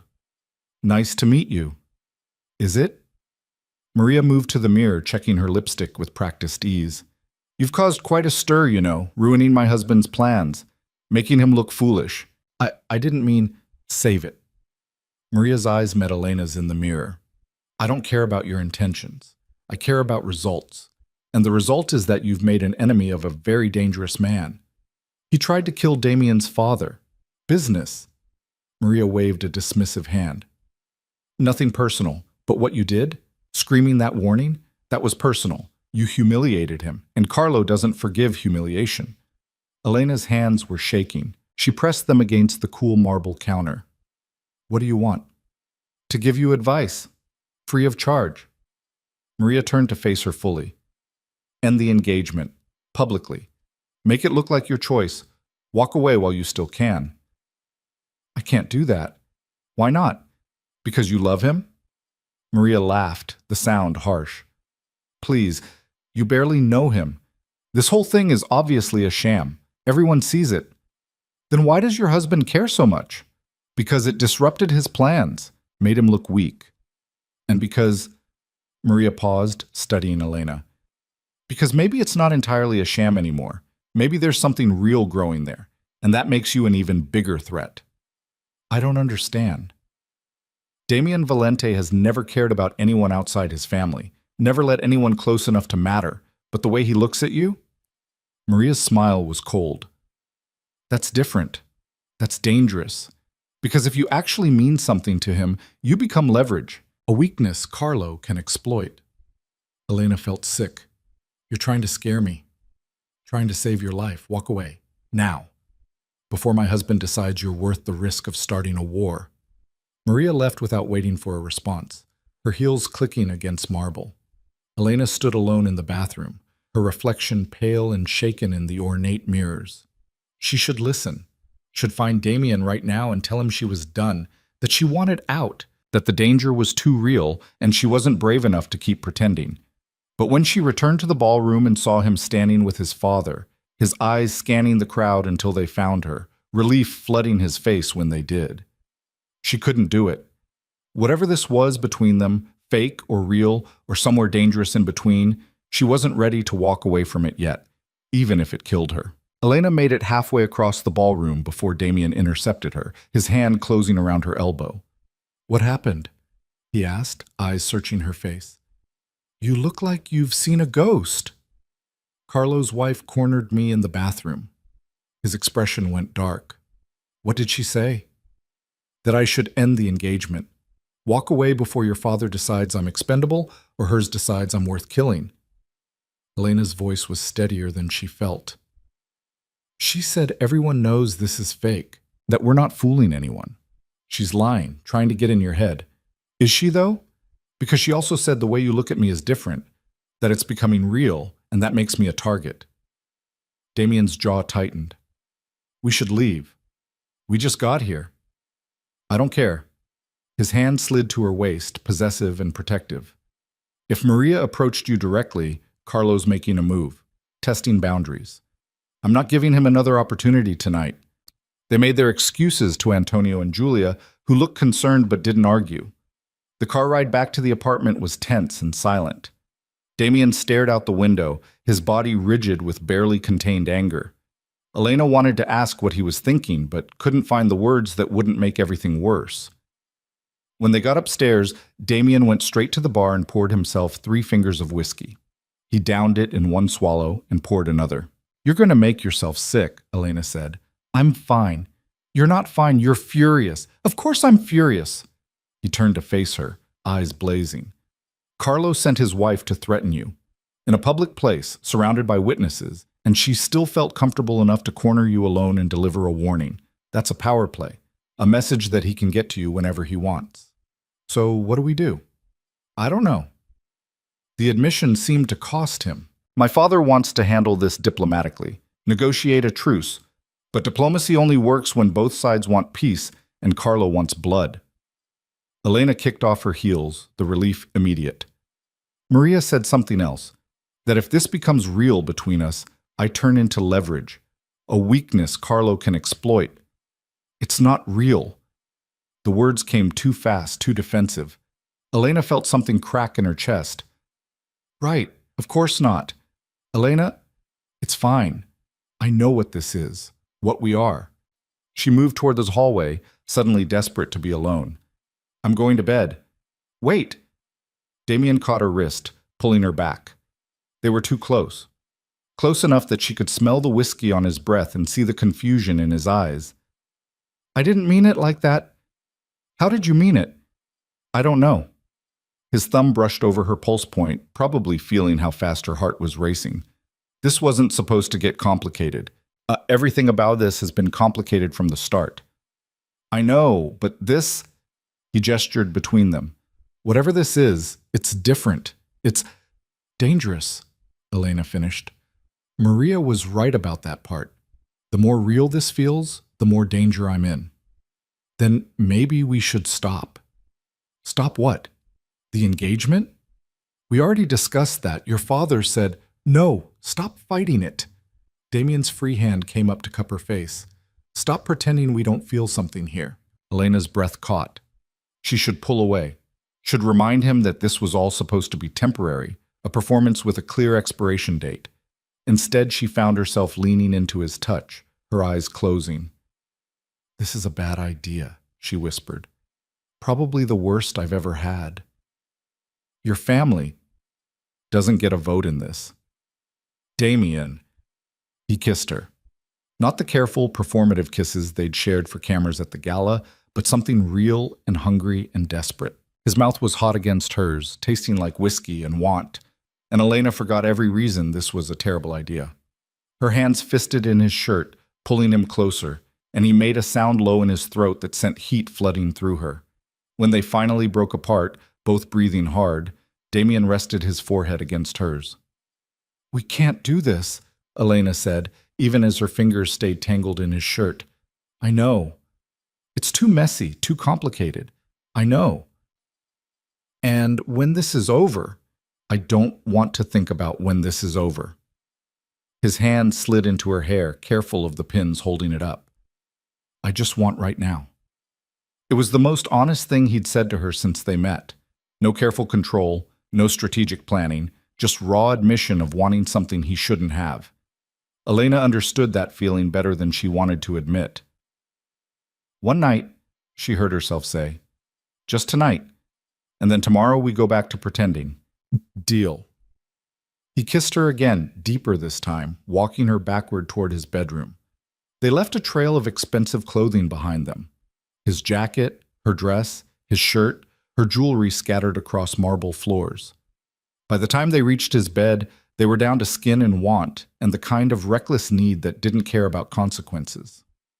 Afterward, lying in tangled sheets with Damien's arm around her waist, Elena stared at the ceiling and tried not to think about how badly she'd just complicated everything. This was supposed to be simple. Fake engagement, play the part, get out clean. Now she'd slept with him, let herself feel things she had no business feeling, and crossed a line there was no uncrossing. "Stop thinking so loud," Damien murmured against her shoulder. "I'm not thinking." "Liar. I can practically hear your brain spinning." He propped himself up on one elbow, looking down at her. "Regrets already?" "I don't know yet. Ask me in the morning." "Fair enough." He traced a lazy pattern on her hip. "For what it's worth, I don't regret it. You might when your father finds out. My father doesn't need to know everything about my life. He seems like the type who makes it his business to know everything. He tries, doesn't always succeed." Damien's hand stilled. "Elena, what happened tonight?" "Was just tonight. I know. We agreed." "Right, just tonight." But he didn't sound convinced, and Elena wasn't sure she was either. She woke alone. Sunlight streamed through unfamiliar windows, and for a disoriented moment, Elena couldn't remember where she was. Then the memories crashed back. The gala, Maria's warning, Damien's mouth on hers. And she sat up too fast, looking for him. The other side of the bed was cold. He'd been gone for a while. Elena found a note on the nightstand in sharp, precise handwriting. "Had to go to the office. Coffee's ready in the kitchen. Stay inside today, Damien." So they were back to orders and distance. Fine. That was probably better anyway. Last night had been a mistake. A moment of weakness they'd both agreed didn't mean anything beyond the moment itself. She could handle that. She was an adult. She'd had casual sex before, except nothing about last night had felt casual. Elena showered in Damien's bathroom, using his soap that smelled like cedar and something darker, then pulled on jeans and a sweater from her room. The coffee was indeed ready, along with pastries from some expensive bakery. She ate without tasting anything, staring out at the city and trying to figure out what happened next. Her phone buzzed, a text from an unknown number. "You should have listened. Last warning, M. Maria." Elena's hands went cold. She should tell Damien, should forward the message to him immediately and let him handle it. Instead, she deleted it and tried to pretend her pulse wasn't racing. The day dragged. Elena read, watched television, paced the apartment like a caged animal. By evening, she was climbing the walls, desperate for fresh air and human contact that wasn't Damien or his family. When he finally came home after dark, she was standing by the window with her arms crossed.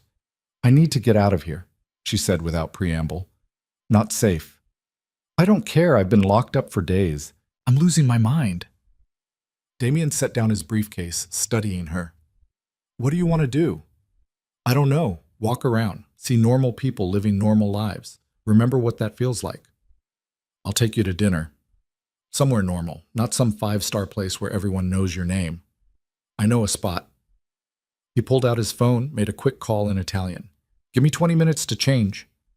They ended up at a small trattoria in a neighborhood Elena didn't recognize. The kind of place with checkered tablecloths and wine served in thick glasses. No bodyguards visible, though Elena suspected they were there somewhere. Damien had changed into jeans and a simple black sweater, looking more approachable than she'd ever seen him. "Better?" he asked as they settled into a corner booth. "Much." Elena accepted a menu from the waiter. "Thank you. You're welcome." He paused. "About last night. We said one night. No need to dissect it." "Right. Except I can't stop thinking about it." Elena's heart did something complicated. "Damien, I know what we agreed. I know all the reasons it's a bad idea. But I can't pretend it didn't happen or that I don't want it to happen again." "That's the whiskey talking. I'm completely sober." She wanted to argue, wanted to remind him about the danger, the complications, the inevitable ending when this fake engagement ran its course.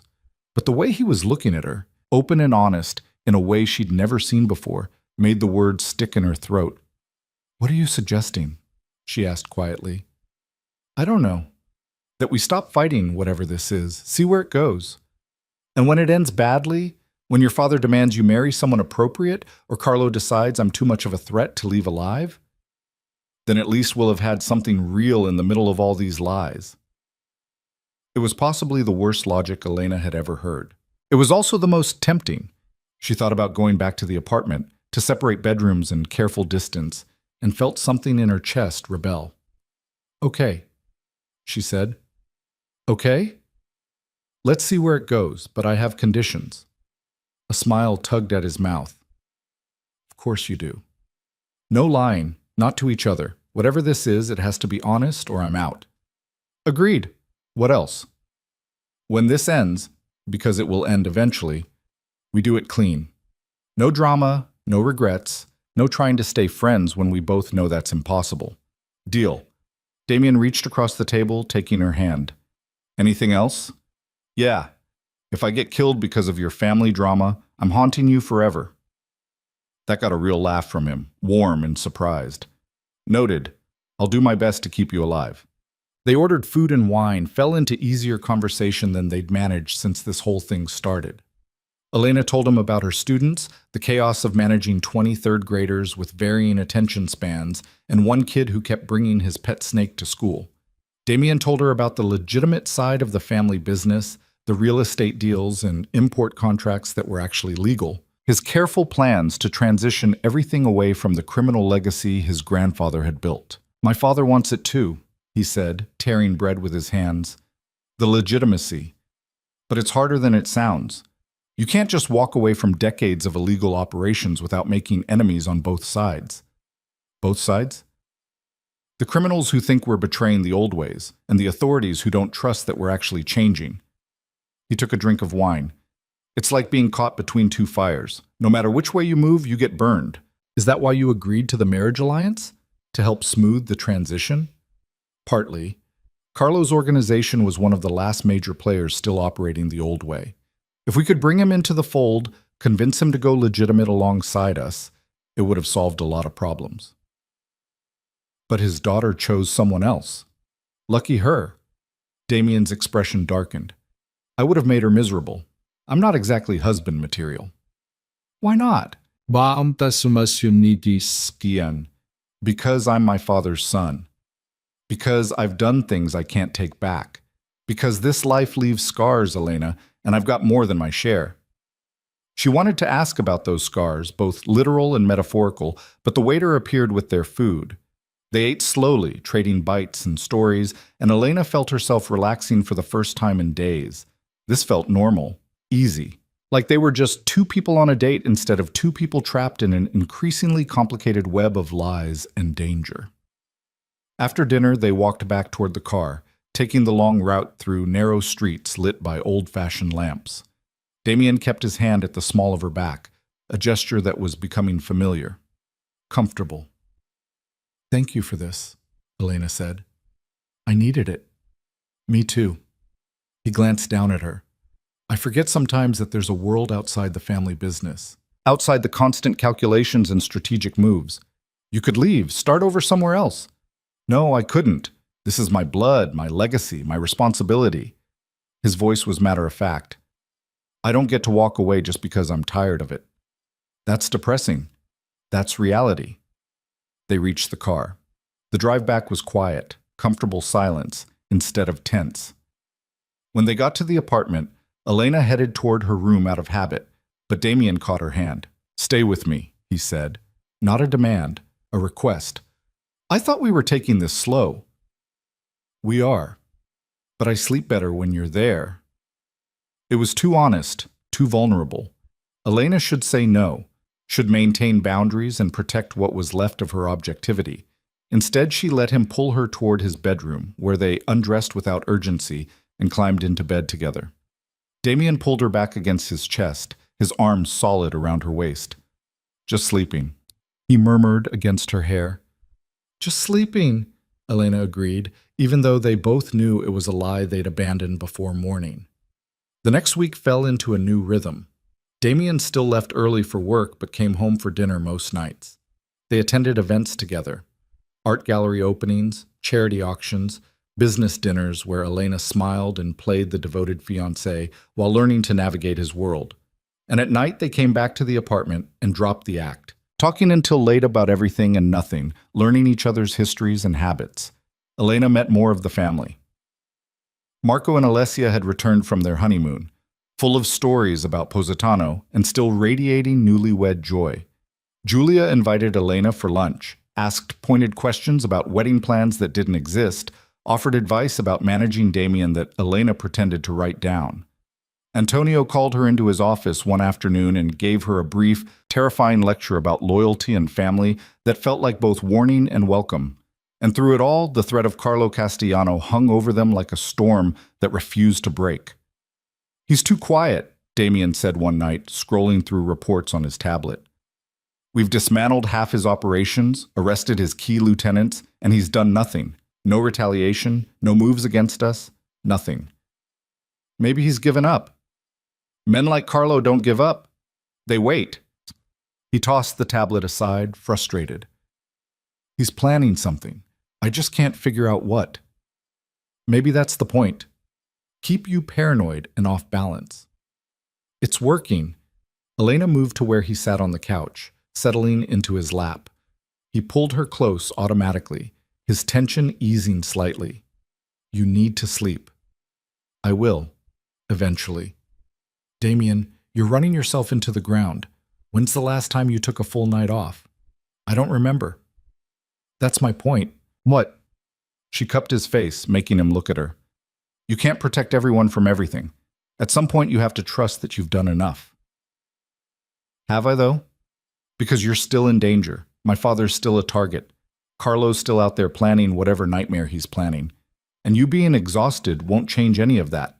It'll just make you less effective when the nightmare actually happens." He was quiet for a moment, studying her face. "How did you get so smart?" "Years of managing 8-year-olds. You learn to spot when someone's running on empty and headed for a crash."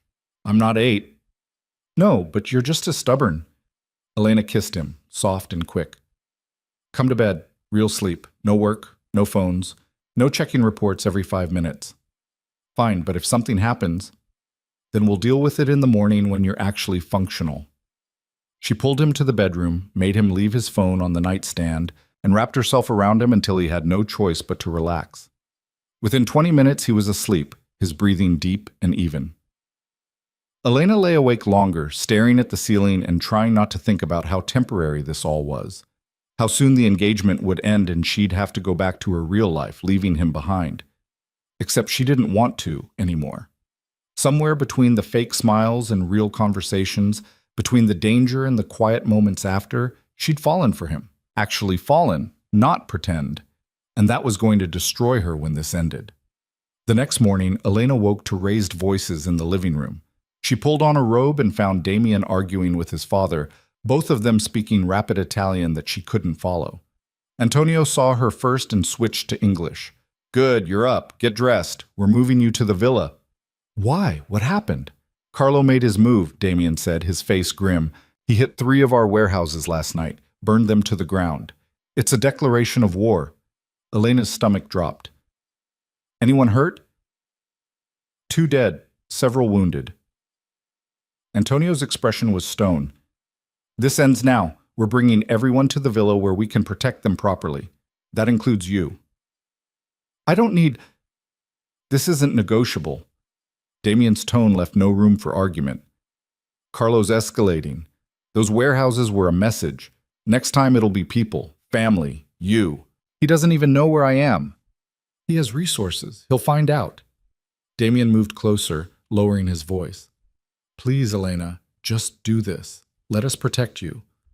The fear in his eyes convinced her more than the logic. "Okay. When do we leave?" 20 minutes. Pack what you need." The villa was locked down like a fortress. Armed guards at every entrance, security cameras covering every angle, and a tension in the air that made Elena's skin crawl. Julia had prepared rooms for her, fussing over details while clearly terrified beneath the polish. Marco and Alessia were already there, their honeymoon glow dimmed by reality. "This is insane," Alessia said that night over dinner that no one was eating. "We can't just hide here forever." "We're not hiding," Antonio corrected. "We're regrouping, planning our response." "What response? More warehouses, more bodies?" Marco's voice cracked. "This is supposed to be over. You said we were going legitimate." "We are. But Carlo doesn't want legitimacy. He wants to drag us back into the old ways." Antonio's fist hit the table. "And I won't let him." "So what's the plan?" Damien asked. "We hit him where it hurts. His money, his reputation, his remaining operations. Antonio's eyes were hard. We end this permanently. That means war, real war. We're already at war, have been since the wedding. Antonio looked at each of them. The only question is whether we fight or surrender, and Valentes don't surrender. The meeting broke up shortly after. Elena found herself on the terrace, needing air and distance from the violence being planned inside. The valley spread out below, peaceful and beautiful in the moonlight. It was hard to believe that somewhere out there, men were preparing to kill and die over territory and pride. You should be inside. Damien's voice came from behind her. I needed air. It's not safe out here. It's not safe anywhere. Elena turned to face him. Your father's planning an all-out assault. People are going to die. I know. And you're okay with that? No, but I don't see another option. He joined her at the railing, close enough that their arms brushed. Carlo started this. He chose violence. We're just responding. There's always another option. Like what? Negotiation? Compromise? We tried that. He rejected it and burned our warehouses instead. So you burn his and the cycle continues forever. Maybe. Damien was quiet for a moment. Or maybe we hit him hard enough that there's no coming back from it. No organization left to rebuild. No resources to fund another war. You mean kill him? If necessary. Elena felt sick. She'd known intellectually what Damien's world involved, but hearing him discuss murder so casually made it real in a way nothing else had. I can't be part of this. You're already part of it. The moment you screamed that warning, you chose a side. I chose to save a life, not to take them. Sometimes those things go together. He turned to face her fully. I know this isn't what you signed up for. I know you want to believe there's a clean solution where nobody gets hurt, but that's not how this works. Carlo wants my father dead, wants me dead. And now, because you're with me, he wants you dead too. The only way to stop that is to stop him, permanently. There has to be another way. If you find it, let me know. Until then, I'm going with the plan that keeps you breathing. He walked away before she could respond, leaving her alone on the terrace with her thoughts and fears. Elena wanted to argue with his logic, find the flaw in his reasoning, prove that violence wasn't the only answer, but she couldn't. Because he was right about one thing. Carlo had made her a target, and passive defense would only work until it didn't. The next 3 days were tense. Damien and Antonio were gone most of the time, planning their offensive. Elena stayed at the villa with Julia and Alessia, trying to maintain normalcy while guards patrolled outside and the threat of violence hung over everything. She called her school, extended her leave of absence with vague explanations about family emergencies, called the few friends she had, lied about where she was and why. On the 4th night, Damien came to her room after midnight. He looked exhausted, his clothes rumpled, a fresh bruise darkening his jaw. What happened? Elena asked, pulling him inside. Recon went wrong. Got into a fight with Carlo's men. He touched his jaw, wincing. Other guy looks worse. That's not comforting. Wasn't meant to be. He sat on the edge of her bed. We're moving tomorrow night, hitting 3 of Carlo's locations simultaneously. If it works, we cripple his operation beyond recovery. And if it doesn't work, then we're in for a long fight. He looked up at her. I need you to promise me something. What? If things go wrong tomorrow, if Carlo retaliates here at the villa, I need you to run. Don't try to be brave. Don't try to help. Just get out and disappear. I'm not leaving you. Elena, no, I'm not having this argument. We're in this together or we're not in it at all. You don't understand what you're saying. If they breach the villa, if they get past our security, then I'll deal with it when it happens. But I'm not promising to abandon you. Damien stood, closing the distance between them. His hands framed her face, thumbs brushing her cheekbones. You're the most stubborn woman I've ever met. You're just now figuring that out? I've suspected. He kissed her, hard and desperate. I don't know what I'd do if something happened to you. Then make sure nothing happens to me. I'm trying, but I can't control everything. I know. Elena pulled him closer. But you can control right now. And right now I want you here, with me, before whatever happens tomorrow. They made love with an urgency that felt like goodbye, holding each other afterward in silence that said more than words could. Elena memorized the feel of him, the sound of his breathing, the way his hand splayed across her ribs like he was afraid she'd disappear. "I love you," she said into the darkness, not caring if it was too soon or too complicated or too dangerous to admit. Damien's arms tightened around her. "I know. I love you too." "What are we going to do about that?" "I don't know. Figure it out after tomorrow. And if there's no after tomorrow, then at least we had tonight." It wasn't enough. It would never be enough.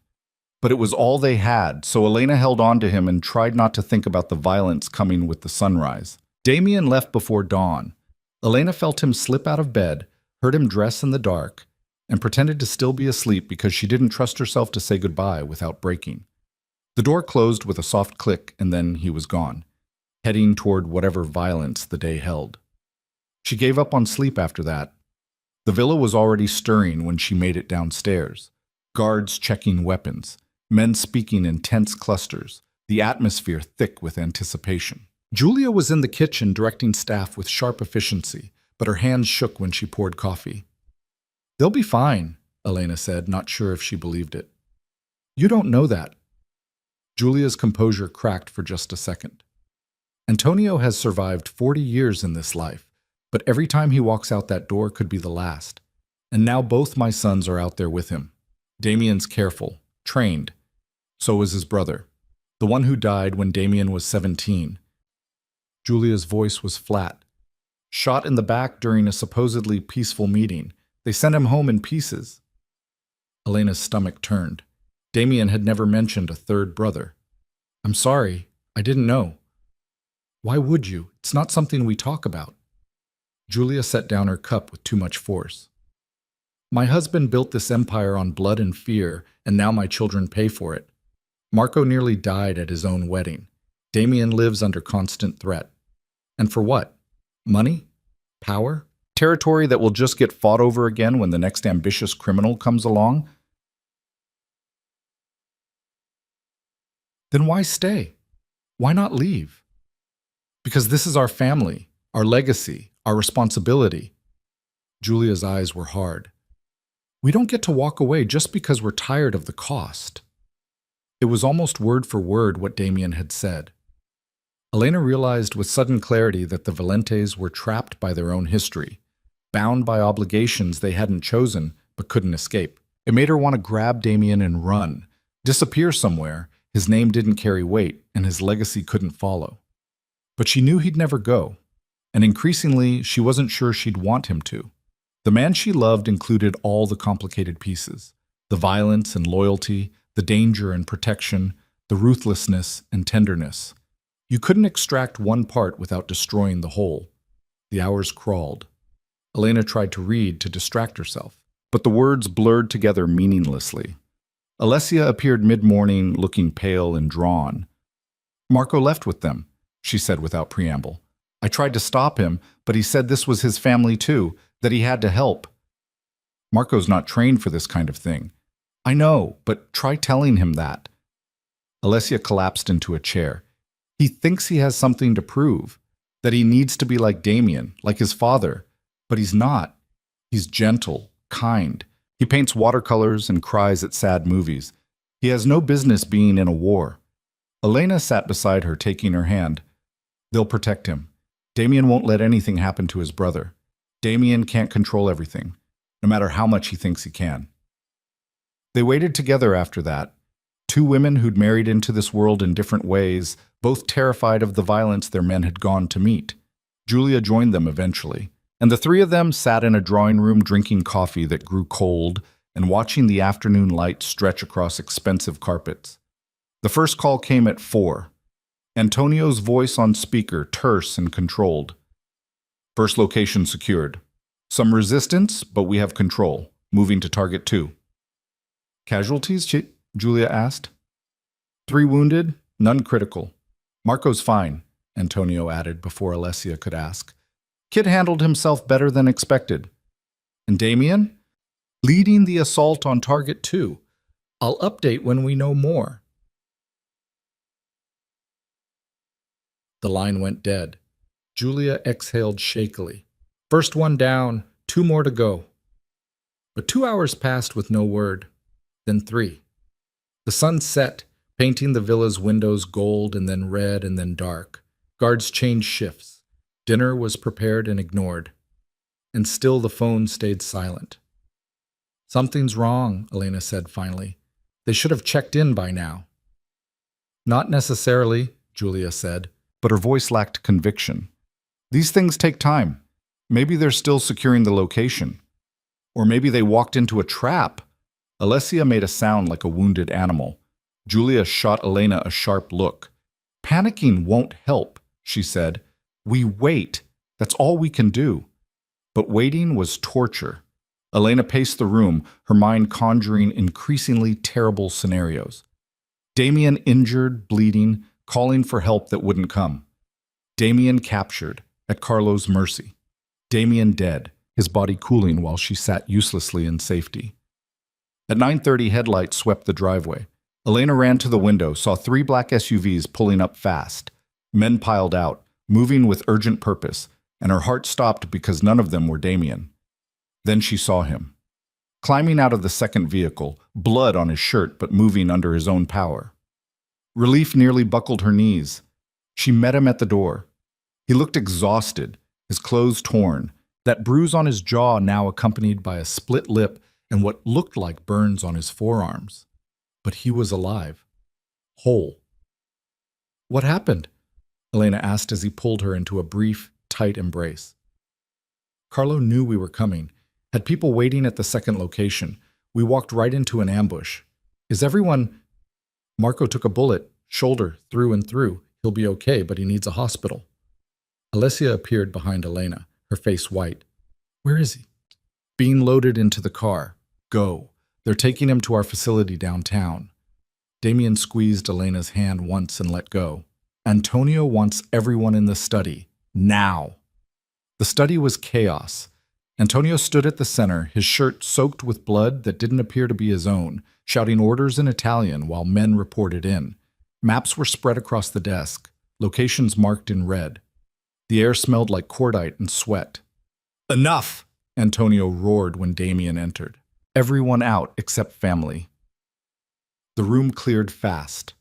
Only Antonio, Damien, Julia, and Elena remained. Antonio turned on his son, his face dark with rage. You said the intelligence was solid. You said we'd have element of surprise. The intelligence was solid 3 days ago. Carlo must have moved his operation. Or someone tipped him off. Antonio's hand slammed onto the desk. We lost the advantage, lost men. And now Carlo knows we're coming for him, which means he'll fortify his remaining positions. We've accomplished nothing except making this harder. We took the first location, Damien said evenly. Disrupted his supply chain. That's not nothing. It's not enough. He's still out there, still operational, and now he's expecting us. Antonio's voice dropped to something more dangerous than shouting. Your brother nearly died tonight because you said this would work. Marco chose to come. I told him to stay here. And you should have ordered him to stay. You're his older brother. He looks up to you, follows your lead, and you led him into an ambush. That's not fair, Julia interjected. Marco's a grown man. He made his own choice. A stupid choice, one Damien should have prevented. Antonio straightened, some of the fury draining into exhaustion. Carlo's going to retaliate. Tonight proved we're serious about ending him, which means he'll be serious about ending us. We need to move everyone to the safe house. Now. We're secure here, Damien said. We thought we were secure at the second location too. Look how that turned out.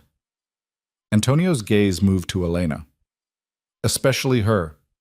Carlo knows she's the reason his first assassination attempt failed. He'll want revenge. I can protect her here. You said you could protect Marco too. The words hit like a physical blow. Damien's expression went carefully blank, but Elena saw the flinch in his eyes. Julia made a soft sound of protest. That was cruel, Antonio, she said. It was honest. But Antonio's voice had lost its edge. He looked old suddenly, worn down by decades of violence and loss. I'm not trying to hurt you, son. I'm trying to keep this family alive. And right now that means acknowledging we're vulnerable. Carlo outmaneuvered us once. He'll try again. We need to be smarter, faster, more careful. What do you want me to do? Damien asked quietly. Take Elena to the safe house. Stay there until we have a better read on Carlo's position. Let me handle the next phase. You can't go after him alone. I won't be alone. I have men, resources. What I don't need is to worry about you or Elena getting caught in the crossfire. Antonio moved around the desk, put a hand on Damien's shoulder. You've done enough. Let me finish this. It was a dismissal wrapped in paternal concern. Damien understood that. Elena could see it in the set of his jaw, the tension in his shoulders.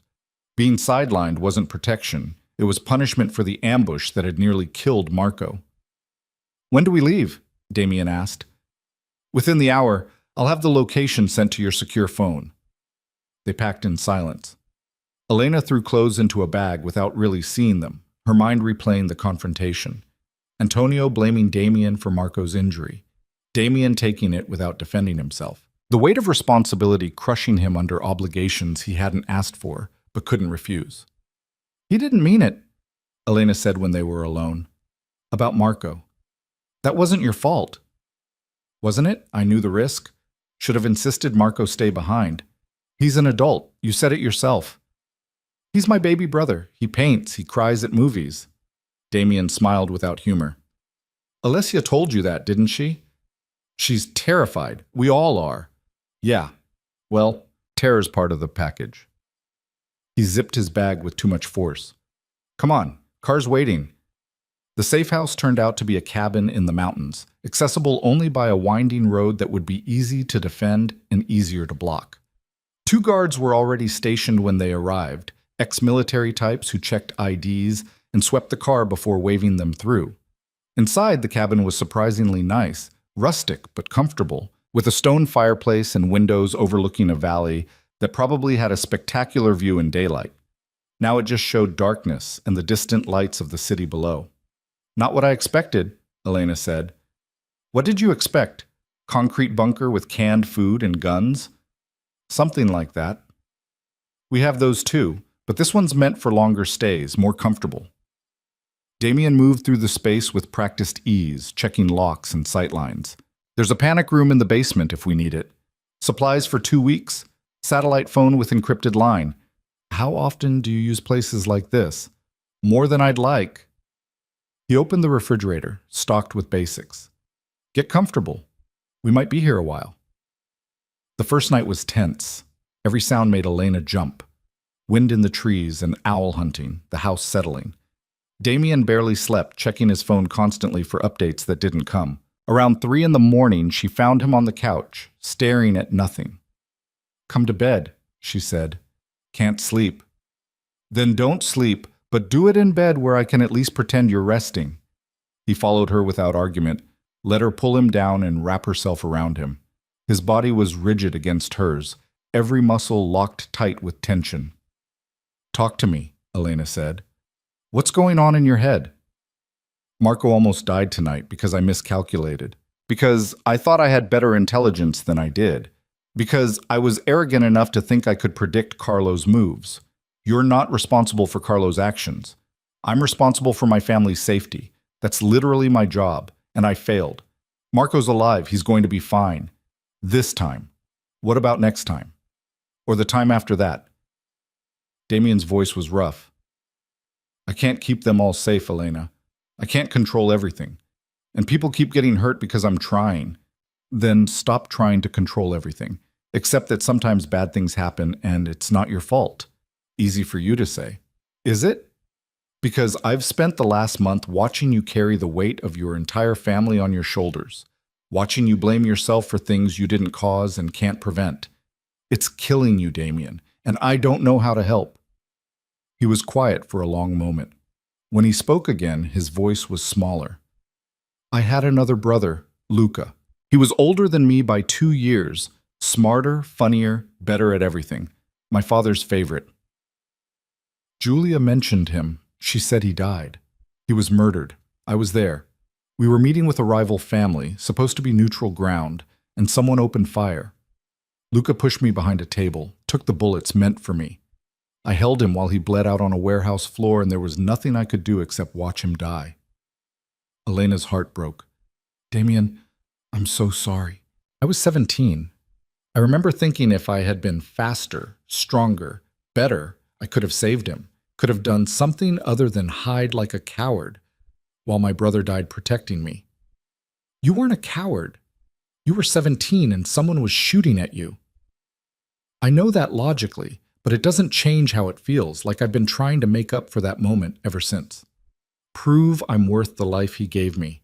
And tonight with Marco, all I could think was not again. I can't lose another brother because I wasn't good enough to protect him. Elena understood then. The weight he carried wasn't just responsibility. It was survivor's guilt compounded by years of trying to be perfect enough to deserve living while Luca died. It was impossible and heartbreaking and so deeply human that she wanted to cry for him. You are enough, she said fiercely. You've always been enough. Luca didn't die because you failed. He died because someone murdered him. And Marco got shot because Carlos set a trap, not because you made a mistake. You can't keep blaming yourself for violence other people choose. I don't know how to stop. Then let me help you. Let someone else carry some of this weight instead of doing it all alone. Damien pulled her closer, his face buried in her hair. I love you. I know this is temporary. I know when this is over, you'll go back to your real life and forget about the crazy criminal you played house with for a few weeks. But right now, in this moment, I love you more than I've ever loved anyone. This is my real life now, and I'm not going anywhere.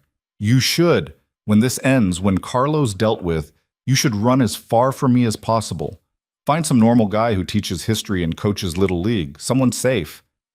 I don't want safe. I want you. You say that now. But eventually you'll realize what being with me really means.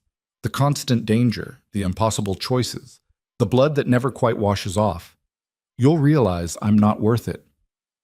Stop telling me what I'll eventually think and feel.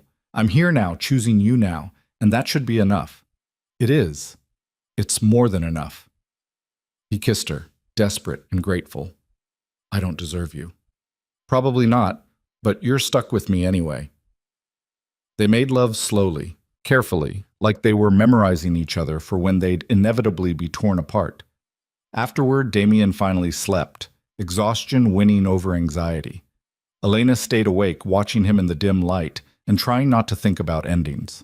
3 days passed in strange isolation. Updates came sporadically. Marco was recovering well. Antonio was planning his next move. Carlo had gone to ground somewhere outside the city. Damien spent hours on encrypted calls, managing family business from a distance. Elena read every book in the cabin and took long walks around the property with guards shadowing her at a distance. It almost felt peaceful, like they were a normal couple on a mountain getaway instead of hiding from assassins. Almost. On the fourth night, Damien's phone rang at 2 a.m.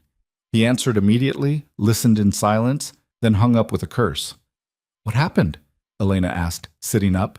Carlo hit one of our legitimate businesses, the real estate office downtown, burned it to the ground with people still inside. His voice was flat. 4 dead, all civilians, accountants and receptionists who had nothing to do with the family business. Elena felt sick. He's targeting innocents now. He's sending a message that nowhere is safe, that he can reach anyone connected to us. Damien was already dressing, pulling on clothes with sharp movements. I have to go back. Your father said to stay here. My father isn't the one watching innocent people die because they had the bad luck to work for a Valente company. He strapped on a shoulder holster, checked his gun. I'm done hiding, done letting Antonio handle this while more people get hurt. Then I'm coming with you. Absolutely not. You don't get to make that call. Elena, this is going to get ugly. Carlo's not playing by any rules anymore. I can't worry about protecting you while trying to end this. You won't have to protect me. I'll protect myself. With what? Your extensive combat training for managing third graders? The sarcasm stung. Elena got out of bed, moved to stand in front of him. I'm not helpless, and I'm not staying here alone while you run toward danger. This isn't up for discussion. You're right. It's not, because I'm coming whether you agree or not. Either we leave together or I wait 10 minutes and follow in the other car. Your choice. Damien stared at her, frustration and admiration warring in his expression. You're the most stubborn. Yeah, we've established that. Are we doing this or are we wasting time arguing? Fine, but you stay in the car. You do exactly what I say, and if things go sideways, you run. No arguing, no trying to help, just run. Deal? Deal. They both knew she was lying. The drive back to the city was tense and silent. Damien drove too fast on mountain roads that probably had bears or worse. His phone kept buzzing with updates. Antonio mobilizing men, Carlo's location still unknown, more violence threatened if the Valentes didn't back down. He wants a meeting, Damien said finally, reading a message. Neutral ground. Just him and my father. End this face to face. That's a trap. Obviously, but Antonio's actually considering it. That's insane. That's my father. He thinks he can negotiate with anyone, reason with anyone. Doesn't matter how many times it's proven wrong. Damien's hands tightened on the wheel. He's going to get himself killed trying to avoid more bloodshed. Can you stop him? I can try. They reached the villa as the sun was rising, painting everything gold and deceptively peaceful. But the grounds were crawling with armed men, everyone tense and ready for violence. Antonio was in his study with a dozen advisors, arguing strategy in rapid Italian. I told you to stay at the safe house, he said when Damien entered. And I told you I was done sitting out. What's this about a meeting with Carlo? None of your concern. It is when you're walking into an obvious trap. I can handle myself. Luca thought that too. The words came out harder than Damien probably intended. The room went silent. Antonio's face darkened. Don't, he said quietly. Don't what? Don't point out that you're making the same mistake that got your oldest son killed? Don't try to stop you from getting yourself murdered because you're too proud to admit some people can't be reasoned with? Damien, Carlo doesn't want peace. He wants our heads on stakes. And if you walk into that meeting, he'll get what he wants. Antonio stood slowly, moving around the desk. For a moment, Elena thought he might hit his son. Instead, he just looked at him with something like pity. You think I don't know it's a trap? You think I've survived this long by being naive? His voice was soft, dangerous. I know exactly what Carlo wants, but I also know that if I refuse this meeting, he'll keep escalating, keep killing innocents, keep burning our world down until there's nothing left. So yes, I'm going. And yes, it's probably a trap. But maybe, just maybe, I can end this without losing more family. Or you'll just hand him exactly what he wants. Then you'll have to trust me to know the difference. It wasn't trust Damien lacked, Elena realized. It was faith that his father could survive what was coming. And given the family's history, that lack of faith felt earned. Let me come with you, Damien said. At least have backup. No, this meeting is just me and Carlo. Those are his terms. Terms you shouldn't accept. I've already accepted them. Meetings in 2 hours at the old shipping yard on the East Docks. If I'm not back by sunset, you're in charge. Understand? It was as close to goodbye as Antonio would give. Damien's jaw worked, everything he wanted to say locked behind training and discipline and the weight of being the heir who couldn't afford to break. Understood, he said finally. Antonio nodded once and turned to his advisors, already moving to the next problem. Dismissed, Damien walked out with Elena following. She caught up to him in the hallway. He's not going to change his mind, she said. I know. So what are we going to do? Damien stopped, turned to face her. We're not doing anything. I'm following him to that meeting with enough men to end Carlo's operation permanently. You're staying here where it's safe. We already had this argument. I'm coming. Elena, no, listen to me. She grabbed his arm, made him look at her. I understand you're scared. I understand you think you can control this by leaving me behind. But I'm not asking for permission. I'm telling you I'm coming. And if you try to lock me in a room or drug my coffee or whatever ridiculous thing you're considering, I will never forgive you. Are we clear? He looked at her for a long moment, something like awe in his expression. You really are the most terrifying woman I've ever met. Is that a yes? It's an acknowledgement that arguing with you is pointless. He sighed. Fine. But you stay in the car with the backup team. You don't get out, you don't engage, you just observe and be ready to run if everything goes to hell. I can live with that. I doubt it, but at least I can say I tried. 2 hours later, they were positioned a quarter-mile from the shipping yard in an SUV with two of Antonio's best men.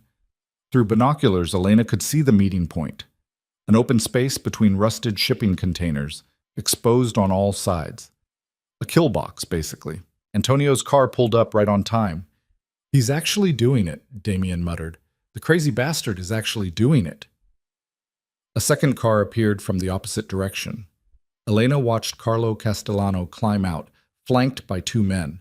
He was smaller than she'd expected, ordinary-looking except for the coldness in his eyes, visible even from a distance. Antonio got out alone. The two men approached each other slowly, stopping about 10 feet apart. Words were exchanged, too far to hear. Antonio's posture was relaxed, confident. Carlo's was coiled, ready. "Something's wrong," one of the guards said. "Too exposed. Where's Carlo's backup?" "Maybe he actually came alone," Elena said. "Men like Carlo don't do anything alone." Damien's hand went to his weapon. "This is wrong. We need to—" The first shot came from a shipping container behind Antonio. He went down hard, clutching his leg. More shots, from different directions, Carlo's men firing at the same time. Antonio's driver tried to return fire and was cut down immediately. "Go!" Damien shouted, already moving. "Get Antonio out of there." The SUV surged forward, tires screaming. More vehicles appeared from their hidden positions, Damien's men flooding the shipping yard. It turned into a war zone in seconds. Automatic weapons fire, men running and falling, Carlo's trap sprung and Damien's counter-trap closing around him. Elena saw Carlo running for his car, saw Antonio trying to crawl to cover, blood trailing behind him. Saw Damien leap from the moving SUV and sprint toward his father through a storm of bullets that should have killed him, but somehow didn't. Then she saw something else. Two of Carlo's men circling around trying to flank Damien's position. They had a clear shot at him, and he didn't see them because he was focused on reaching Antonio. Elena didn't think, just moved. She was out of the SUV before the guard could stop her, running across exposed ground toward the flanking shooters. She had no weapon, no plan, nothing but desperate need to stop what was about to happen. One of the men saw her, swung his gun toward her instead of Damien. The other kept his aim steady, finger tightening on the trigger. "Damien!" Elena screamed. "Behind you!" He turned, saw the threat, dropped and rolled as bullets tore through the space where his head had been. Return fire from his men cut down one shooter. The other was still standing, still aiming, and Elena was close enough now to do something stupid. She grabbed a piece of metal pipe from the ground and swung it at his knees. He went down with a curse, his shot going wide. Elena hit him again, harder this time, and the gun skittered away across concrete. Then hands were pulling her back, one of Damien's guards dragging her toward cover. "What the hell are you doing?" the guard shouted. "Saving his life." More gunfire. Elena saw Damien reach Antonio, saw him lift his father over his shoulder and carry him toward safety. Saw Carlo's car speeding away, abandoning his men to their fate. Within minutes, it was over. Carlo's people dead or surrendered, the shipping yard secured. Damien appeared in front of Elena, his face twisted with fury and fear. "You got out of the car. You ran into an active firefight. You could have been killed. But I wasn't, and neither were you. You're welcome. Don't you dare make jokes. I told you to stay in the vehicle. I gave you one simple instruction and you ignored it and nearly got yourself shot. I saved your life. I didn't ask you to save my life. I asked you to stay safe." They were both shouting now, adrenaline and terror translating to anger, because anger was easier than admitting how scared they'd been. Around them, men were securing prisoners and tending to wounded and pretending not to notice the argument. "Your father's hurt," Elena said finally, voice shaking. "We should worry about him instead of fighting about this." Damien's expression cracked. "He took 2 bullets, leg and shoulder. Paramedics are working on him now, but—" His voice broke. "But I don't know if he'll make it." Elena pulled him close, feeling him shake against her, all the fear he'd been holding back flooding out now that the immediate danger had passed. She held him while he fell apart. This man who carried the weight of his family and tried so hard to keep everyone safe. "He's tough," she said. He'll make it. You don't know that. No, but I choose to believe it anyway. Damien pulled back, wiping his eyes roughly. Carlo got away. Again. But you have his men. They'll talk. Maybe, if they're more afraid of us than they are of him. He looked at her, really looked at her, and his expression softened. You're bleeding. Elena looked down. There was blood on her arm, a graze from where a bullet had come closer than she'd realized. It's nothing. It's not nothing. He pulled her toward a paramedic, insisted she get checked despite her protests. The wound was cleaned and bandaged, declared minor. The whole time Damien held her other hand like he was afraid she'd disappear. When they finally made it to the hospital where Antonio had been taken, the waiting room was full of family. Julia sat rigid and pale, Marco with his arm in a sling beside Alicia. They all looked up when Damien and Elena entered. He's in surgery, Julia said. They won't tell me anything except that he's alive. Damien sat beside his mother, and Elena watched some unspoken communication pass between them. Grief and fear, and the terrible knowledge that this life they'd chosen extracted brutal prices. Hours passed. Surgeons came and went with updates that meant nothing. Stable, critical, fighting. Elena brought coffee that nobody drank. Alessia paced. Marco stared at the wall, and Damien sat perfectly still, holding his mother's hand, looking like he was carved from stone. Finally, as night fell outside the hospital windows, a surgeon appeared. He's out of surgery, she said. It was touch and go for a while, but he pulled through. He's stable now. Julia's breath came out in a sob. Damien closed his eyes, relief washing over his features. Marco actually smiled. Can we see him? Julia asked. He's in recovery. Give him a few hours and then you can visit, 2 at a time. When the surgeon left, Julia turned to Damien. You should go home. Clean up. You're covered in blood. I'm staying until I can see him. Damien, I'm staying. Julia looked at Elena, a silent plea for help. Elena shook her head slightly. He needed this. Needed to see with his own eyes that his father survived. Needed to know he hadn't lost another family member to violence he couldn't prevent. So they waited. Eventually, Julia was called back first, leaving the rest of them in uncomfortable silence. When she returned, she looked older but less brittle. He's asking for you, she told Damien. Elena watched him walk away, shoulders squared, ready to face whatever came next. Marco moved to sit beside her. Thank you, he said quietly, for what you did today. Damien told me you ran into gunfire to warn him. I didn't think about it, just moved. That's bravery, real bravery. Marco smiled slightly. I can see why he loves you. He told you that? Didn't have to. It's obvious. The way he looks at you, talks about you, worries about you. I've never seen him like this with anyone. Your mother said the same thing at the gala, like it's surprising. It is. Damien's never let anyone close. Not after Luca died. He's been alone by choice, convinced that caring about people just gives the world more ways to hurt him. Marco's expression turned serious, but you got through somehow. Made him care again. That's either the best thing that could have happened to him or the worst. Time will tell which. You really know how to give a pep talk. Sorry, just being honest. Marco stood as Alicia returned from the cafeteria with sandwiches nobody wanted. Whatever happens next, with Carlo and the war and all of it, I'm glad you're here. Glad Damien has someone who'll run into danger for him. He needs that. When Damien finally emerged from Antonio's room, he looked lighter.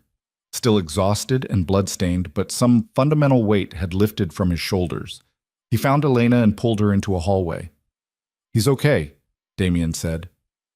Weak, but okay. Doctors think he'll make a full recovery. That's good. That's really good.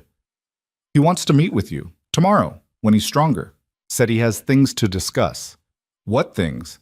Wouldn't say, but knowing my father, probably either gratitude or orders. Hard to tell which. Elena laughed, the sound bordering on hysterical after the stress of the day. Your family is exhausting. I know, and you're stuck with us now. Damien cupped her face. After what you did today, after you saved my life, there's no walking away. Your family. For better or worse. Is that a threat or a promise? Both. He kissed her there in the hospital hallway, not caring who saw, and Elena kissed him back with everything she had. They'd survived another day of violence. Antonio would live. Carlo was still out there somewhere, but they'd deal with that tomorrow. For now, this was enough. This moment, this man, this impossible love that had grown in the space between lies and truth. It had to be enough. Because Elena was starting to suspect it was all they'd get. Antonio looked smaller in the hospital bed, diminished by bandages and IV lines. But his eyes were sharp when Elena entered his room the next afternoon, tracking her movement from door to chair with the same assessing intensity he'd used at their first meeting. "Sit," he said, his voice rough from the breathing tube they'd removed that morning. "We need to talk." Elena sat. Damien had offered to come with her, but Antonio had been specific, just Elena. She had a feeling she knew what this was about. "My son tells me you saved his life yesterday," Antonio continued. "Ran into an active firefight without thinking, without training, just pure instinct to protect him. I didn't think about it. I just moved." That's what makes it remarkable. Most people freeze when shots are fired. Even trained soldiers sometimes freeze. But you ran toward danger because someone you love was in it. Antonio shifted, wincing at the pain. That kind of loyalty is rare, precious. "I didn't do it for loyalty. I did it because I couldn't stand the thought of him dying." Same thing, different words. Antonio studied her. "When this arrangement started, I thought you were just a convenient actress, someone to play a role for a few weeks and then disappear. But you've become something else, something important to my son, to my family." Elena's chest tightened. "What are you saying?" "I'm saying the engagement doesn't have to be fake anymore. If you want it to be real, if you want to actually join this family, you have my blessing." The offer hung between them, enormous and terrifying. Everything Elena had told herself she didn't want. Permanent entanglement with the Valentes, a life of constant danger, marriage to a man whose world was built on violence. "And if I don't want it?" she asked quietly. "Then you're free to go. The threat from Carlo will be handled soon, one way or another. We'll set you up somewhere safe, give you enough money to start over, and you'll never hear from us again." Antonio's expression softened. "I won't force you into this life, Elena. It has to be your choice. But I want you to know you'd be welcomed, truly welcomed, not just tolerated. You've earned that." "What does Damien want?" "You'll have to ask him that yourself, though I suspect you already know the answer." Elena did know, had known since that first kiss in his apartment, since the night he told her he loved her, since every moment after when they'd chosen each other despite the danger. But knowing what Damien wanted and knowing what she could live with were different things. "Can I think about it?" she asked. "Take all the time you need. Just know that whatever you decide, you'll have my gratitude. You saved my life at that wedding. Saved it again yesterday by protecting my son. That debt won't be forgotten regardless of what happens next." Elena left the hospital room with her head spinning. She found Damien in the waiting area, and one look at her face told him everything. "He offered to make it real," Damien said. "Not a question." "Yeah." "What did you say?" "That I needed to think about it." Elena sat beside him. "What do you want me to say?" "I want you to say yes. I want you to stay. I want to wake up next to you every morning and fall asleep next to you every night and build something permanent in the middle of all this chaos." He took her hand. "But I also want you to be happy, safe, free from the constant fear that comes with this life. So I don't know what I want, because wanting you means wanting things that might destroy you." Very poetic, not helpful. "I know." He smiled slightly. "What do you want?" Elena thought about her apartment gathering dust, her classroom waiting for her return, the normal life she'd left behind that felt like it belonged to someone else now. Then she thought about Damien's hands on her skin, his laugh in the dark, the way he looked at her like she was the only solid thing in a world that kept shifting. "I want you," she said, "but I also want to not die in a shootout before I'm 30. I want to not spend every day wondering if today's the day someone comes after us. I want to not live in constant fear." Those things are mutually exclusive. Are they? Because your father keeps talking about going legitimate, moving away from the criminal operations. What if that's actually possible? It is, eventually. But it takes time, and Carlo's not going to give us that time. He wants war, and war doesn't have a pause button. As if summoned by his name, Damien's phone rang. He listened for a moment, his expression darkening, then hung up. They found Carlo, he said, holed up in a warehouse outside the city with what's left of his organization. My father's men have the building surrounded. What happens now? Now we end this. Damien stood. I have to go. This needs to be finished. I'm coming with you. Elena, don't. We're past the part where you try to protect me by leaving me behind. I'm coming, and you're going to let me because you know I'll just follow you anyway. He looked at her for a long moment, then nodded. Fine, but you stay back, way back. This is going to get bloody. The warehouse was in an industrial area that looked abandoned, surrounded by rusted machinery and overgrown lots. Damien's forces had set up a perimeter, heavily armed men positioned at every exit. Elena stayed in an SUV 2 blocks away with guards, while Damien went to coordinate with the team leaders. Through binoculars, she could see the warehouse. No movement, no lights, nothing to indicate anyone was inside. It looked like a trap. Something's wrong, one of the guards muttered, echoing her thoughts. Then the warehouse exploded. The blast was enormous. A fireball that lit up the evening sky and sent debris raining down across 3 blocks. The SUV rocked from the shockwave. Elena's ears rang, the world going temporarily silent except for a high-pitched whine. Damien? She heard herself say, though she couldn't hear her own voice. Where's Damien? She was out of the vehicle before the guards could stop her, running toward the warehouse through smoke and chaos. Men were scattered on the ground, some moving, some not. Fire was everywhere, the heat intense even from a distance. Damien! Elena screamed, searching faces, looking for him among the wounded and dead. Then she saw him.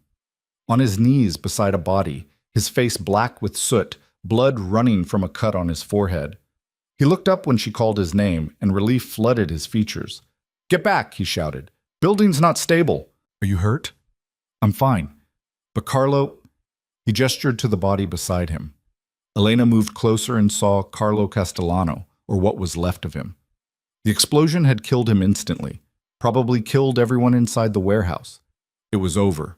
The war, the threat, everything, finished in fire and rubble.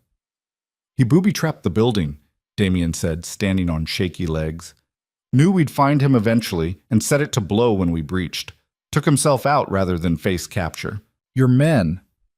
3 dead, 7 wounded. Could have been worse if we hadn't been setting up a perimeter instead of rushing in.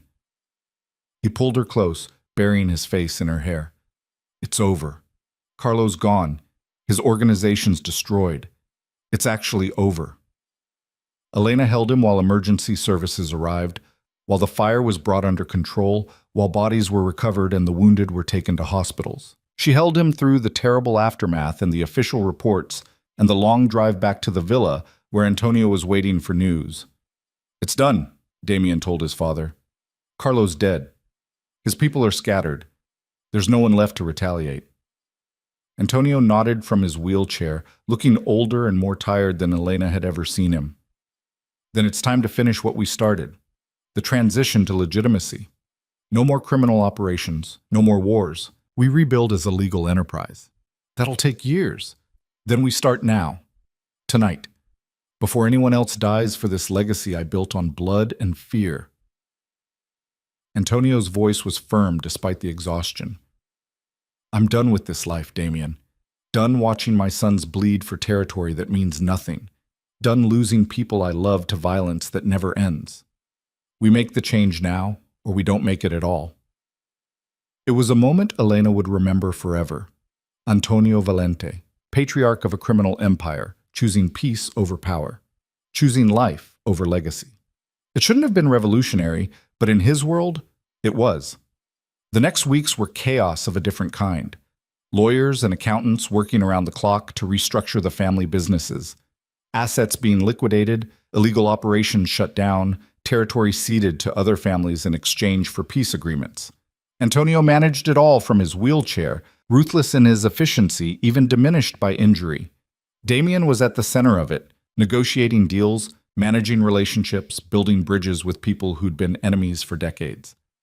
Elena watched him transform from enforcer to businessman, trading guns for contracts and violence for strategy. He was good at it, she realized. Better than he'd been at the criminal side, because this work didn't require him to suppress his humanity. "We're launching a foundation," he told her one night over dinner at the apartment, the Antonio Valente Foundation for Youth Education. Taking the money we made from illegal operations and putting it towards scholarships, after-school programs, community centers in underserved areas. "Blood money laundering through charity," Elena said. "Maybe, but it's still money that'll help kids who need it.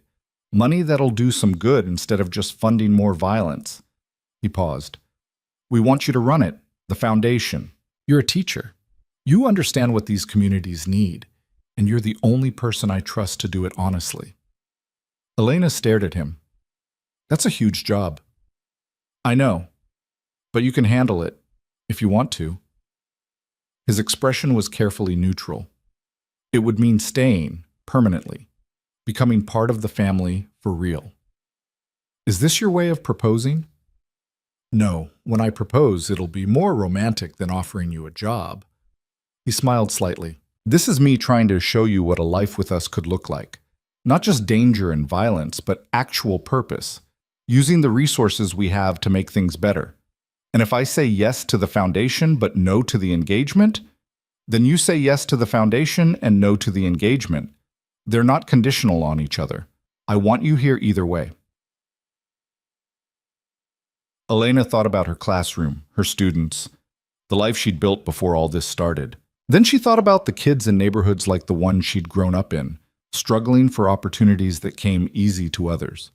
She thought about having the resources to actually help instead of just managing with scraps. "I'll do it," she said. "The foundation. But I need conditions." "Name them." "Full autonomy. I make the decisions about programs and funding without interference from the family business. And no strings attached. The money goes where it's needed, not where it benefits the Valentes politically." "Done. What else?" "I want to keep teaching. 1 day a week, at least. I can't give up my classroom completely." "We'll make it work." "Anything else?" "Yeah." Elena took a breath. "I need you to propose properly, not as a business arrangement or a protection scheme or whatever this started as. If we're doing this, if I'm actually marrying you, it has to be real. No lies, no pretending, just us choosing each other." Damien's smile was slow and genuine.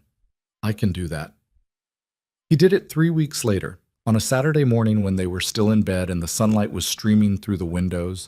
No grand gesture, no elaborate setup, just him turning to her and saying, "Marry me, for real this time, because I love you, and I can't imagine my life without you in it." Elena said yes before he finished the sentence. They told the family that afternoon. Julia cried and immediately started planning a wedding that would apparently require a year's preparation. Antonio gave his blessing from the head of the table, looking satisfied like he'd orchestrated the whole thing himself. Marco and Alessia raised glasses in a toast, genuinely happy for them. "I can't believe this started with me desperately grabbing a stranger at a wedding," Julia said, wiping her eyes. "And now she's going to be my daughter for real." "Shows what desperation can accomplish," Elena said. "Shows that sometimes fate intervenes," Antonio corrected. "You were meant to be part of this family, Elena. The wedding was just the universe's way of making sure you met." Elena didn't believe in fate, but she smiled and let him have the moment. Because whether it was fate or coincidence or just blind luck, she'd ended up exactly where she was supposed to be. The foundation launched 6 months later. Elena threw herself into the work, building programs and partnerships, hiring staff who actually cared about the mission instead of just collecting paychecks. It was exhausting and frustrating and the most rewarding thing she'd ever done. Watching kids light up when they got scholarship letters, seeing community centers transform neighborhoods, knowing that money once used for violence was now building futures, it made everything that had happened worth it. Damien proposed they get married at the same villa where they'd met, and Elena agreed on one condition: no fake elements this time. Real vows, real ceremony, real celebration of something that had started as lies but become the most honest thing in both their lives. The wedding was smaller than Marco and Alessia's had been. Just family and close friends, no business associates or political allies. Elena wore a dress she actually chose herself, simple ivory that made her feel beautiful instead of costumed. Damien wore a suit that didn't hide weapons because they didn't need them anymore. Antonio walked her down the aisle, still using a cane but stronger than he'd been in months. "You saved my son," he said quietly as they walked, "in more ways than one. Thank you for that." "He saved me too," Elena replied. The ceremony was short and sweet. They exchanged rings and vows they'd written themselves, promising not perfection, but partnership. Promising to be honest even when it was hard, to protect each other without smothering, to build something good from the ashes of everything that had come before. When the officiant pronounced them married, Damien kissed her like he'd been waiting his whole life for permission. Maybe he had been. The reception was joyful and loud, filled with toasts and dancing and laughter. Marco gave a speech about how his serious older brother had been transformed by love, getting sappy enough that Alessia had to pull him down before he embarrassed himself further. Julia welcomed Elena to the family officially, with actual warmth instead of the desperate calculation of their first meeting. And Antonio, seated at the head table with wine he shouldn't be drinking, but was anyway, raised his glass for a final toast. "To Elena and Damien," he said, "who proved that sometimes the best things in life come from the worst situations, who took a desperate lie and made it into something true and beautiful. May you have many years of happiness together, and may you never again have to dodge bullets at a wedding." Everyone laughed and drank, and Elena felt Damien's hand find hers under the table. "Happy?" he asked quietly. "Surprisingly, yes." "Good, because you're stuck with me now. I think I can live with that." They danced until late, celebrating not just a wedding but an ending and a beginning. The end of Carlo's threat, of criminal operations, of living in constant fear. The beginning of legitimate businesses, of the foundation's work, of a future they could actually plan for. When they finally left the reception, rice and flower petals falling around them, Elena looked back at the villa one last time. The place where she'd been dragged into a nightmare, where she'd screamed a warning that saved lives, where she'd fallen in love with a man who shouldn't have made sense but somehow did. "Second thoughts?" Damien asked, following her gaze. "Just thinking about how insane this all is. 6 months ago, I was a third-grade teacher with a quiet life and no complications. Now I'm married to a former criminal running a multi-million-dollar foundation. Technically, I'm a current businessman, not a former criminal." "That's what you focused on in that sentence?" "I'm detail-oriented." He pulled her close. "Do you regret it? Any of it?" Elena thought about the fear and the violence, the night she'd been sure she wouldn't survive. Then she thought about the love and the purpose, the way she'd found parts of herself she didn't know existed, the way Damien looked at her like she was the best thing that had ever happened to him. "No," she said honestly. "I don't regret any of it." Which probably says something disturbing about my judgment, but there it is. "Your judgment is perfect. You chose me, didn't you? That's my point exactly." They drove to the airport for their honeymoon. 2 weeks in Greece, far from family and responsibility and the weight of the past. Just them, the ocean, and the future stretching out ahead. On the plane, somewhere over the Atlantic, Damien fell asleep with his head on Elena's shoulder. She stayed awake, watching the darkness outside the window and thinking about everything that had led to this moment. She'd learned that love wasn't always clean or simple or safe, that sometimes the best relationships grew from the worst circumstances, that you could start with lies and end with truth, start with fear and end with trust, start with strangers and end with soulmates. She'd learned that families were complicated, that redemption was possible, that people could change if they wanted it badly enough, that violence could be transformed into purpose, blood money into scholarships, empires built on fear into foundations built on hope. Most importantly, she'd learned that she was braver than she'd ever known. That when someone she loved was in danger, she'd run toward it without thinking. that she could survive in a world that terrified her and come out stronger on the other side. When Damien woke as they began their descent into Athens, Elena was still awake. "You okay?" he asked, blinking sleep from his eyes. "Yeah, just thinking." "About?" "About how we started. A fake engagement at a wedding that turned into a war zone. And now here we are, actually married, actually building a life together. It's ridiculous." Best kind of ridiculous. He kissed her temple. "I love you, you know." "I know. I love you too. Even though I almost got you killed multiple times? Even though I'm stubborn like that." They collected their bags in Athens and took a car to the small island where they'd rented a villa. It overlooked the Mediterranean, white walls and blue shutters, and the kind of peace that felt foreign after months of chaos. That first night, sitting on the terrace with wine and stars overhead, Damien asked the question Elena had been waiting for. "What happens when we go back? When real life starts again?" "We work. You run the legitimate businesses. I run the foundation.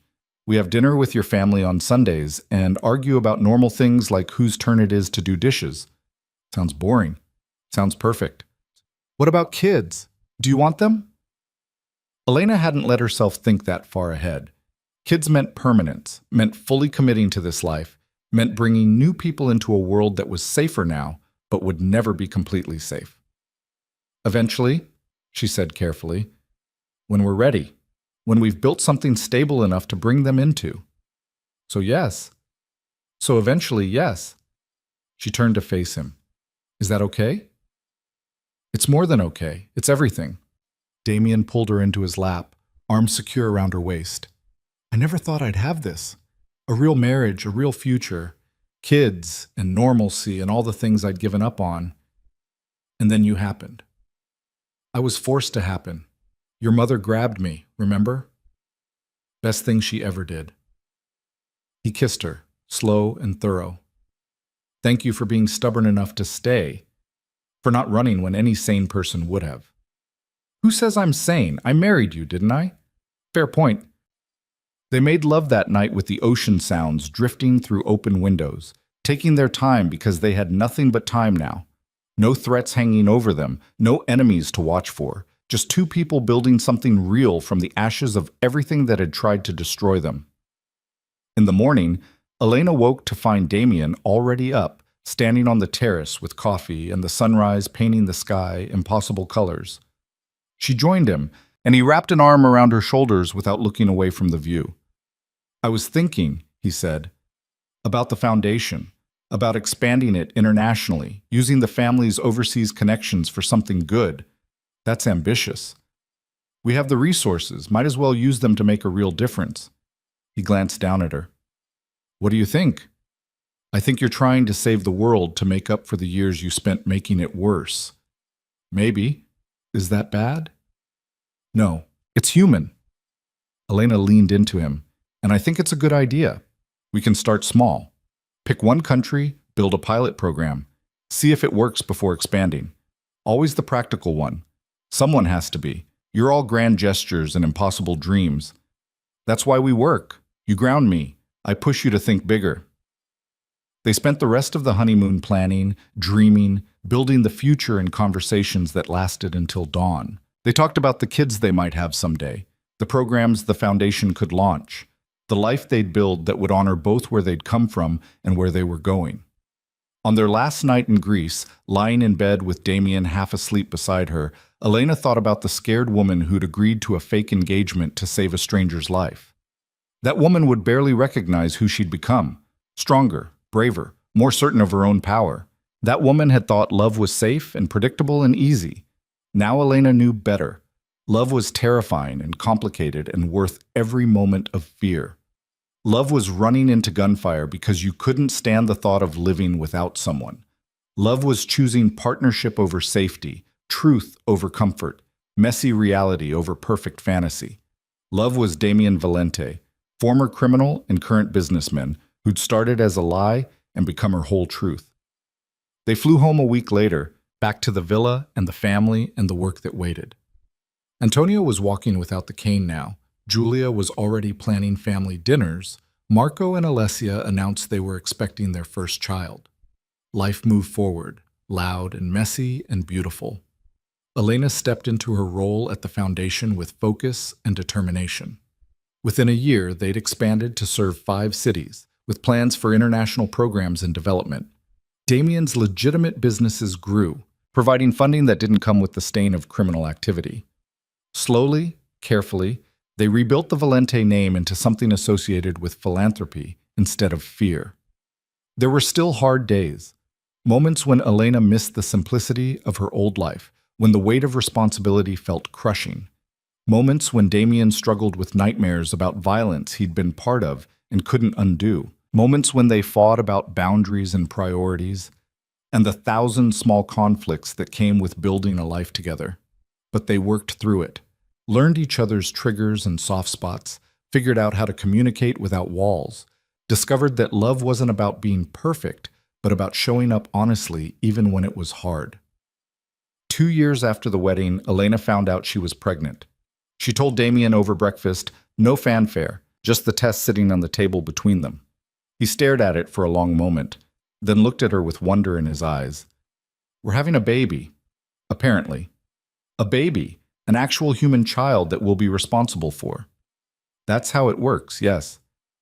I don't know how to be a father. My dad was either absent or violent for most of my childhood. I don't have a good model for this. Elena took his hand. Then we figure it out together. Make it up as we go. Decide what kind of parents we want to be and do our best to be that. What if I'm terrible at it? Then you'll be terrible at it and we'll adjust. But I don't think you will be. I think you'll be amazing. How do you know? Because you're amazing at everything you care about. And I know you'll care about this. Their daughter was born on a rainy October morning, small and perfect, and terrifying in the way new life always is. They named her Sophia, after the woman Damien had almost married, because he said that lost engagement had led him to Elena, and he wanted to honor the path that had brought them together. Antonio cried when he held his granddaughter, this man who'd built an empire on violence, reduced to tears by 8 pounds of new possibility. Julia declared Sophia the most beautiful baby ever born and immediately began planning her future wedding. Marco and Alessia, now parents themselves to a son, welcomed their niece with gifts and advice and genuine joy. Watching Damien with their daughter, seeing him gentle and careful and absolutely devoted, Elena fell in love with him all over again. This was the man she'd glimpsed in moments between the danger, tender, protective, capable of softness despite everything that had tried to harden him. Sophia grew into a bright, curious child who asked endless questions and had her father wrapped around her tiny finger. At 3 years old, she started asking about how Mommy and Daddy met, and Elena and Damien exchanged a look across the dinner table. How much do we tell her? Damien asked later, when Sophia was asleep. The truth. Eventually. When she's old enough to understand. Elena settled against his chest on the couch. That we met at a wedding, that it was complicated and scary but led to something good. That sometimes the best things come from difficult beginnings. Leaving out the part about the assassination attempt and gunfights. Obviously, but we'll save that for when she's 30. Or never. Or never, Elena agreed. They built a life that was ordinary in the best ways. Sunday dinners with the family, where Antonio held court and Julia fussed, and Marco's kids ran wild. Date nights when they could get a babysitter. Stolen moments of normalcy between foundation work and business meetings. Vacations to the ocean where Sophia could play in the sand while they pretended the world was simple. The foundation grew beyond Elena's wildest dreams. They serve 15 cities now, with programs in 3 countries touching thousands of lives. Success stories poured in. Kids getting scholarships, families finding stability, communities rebuilding.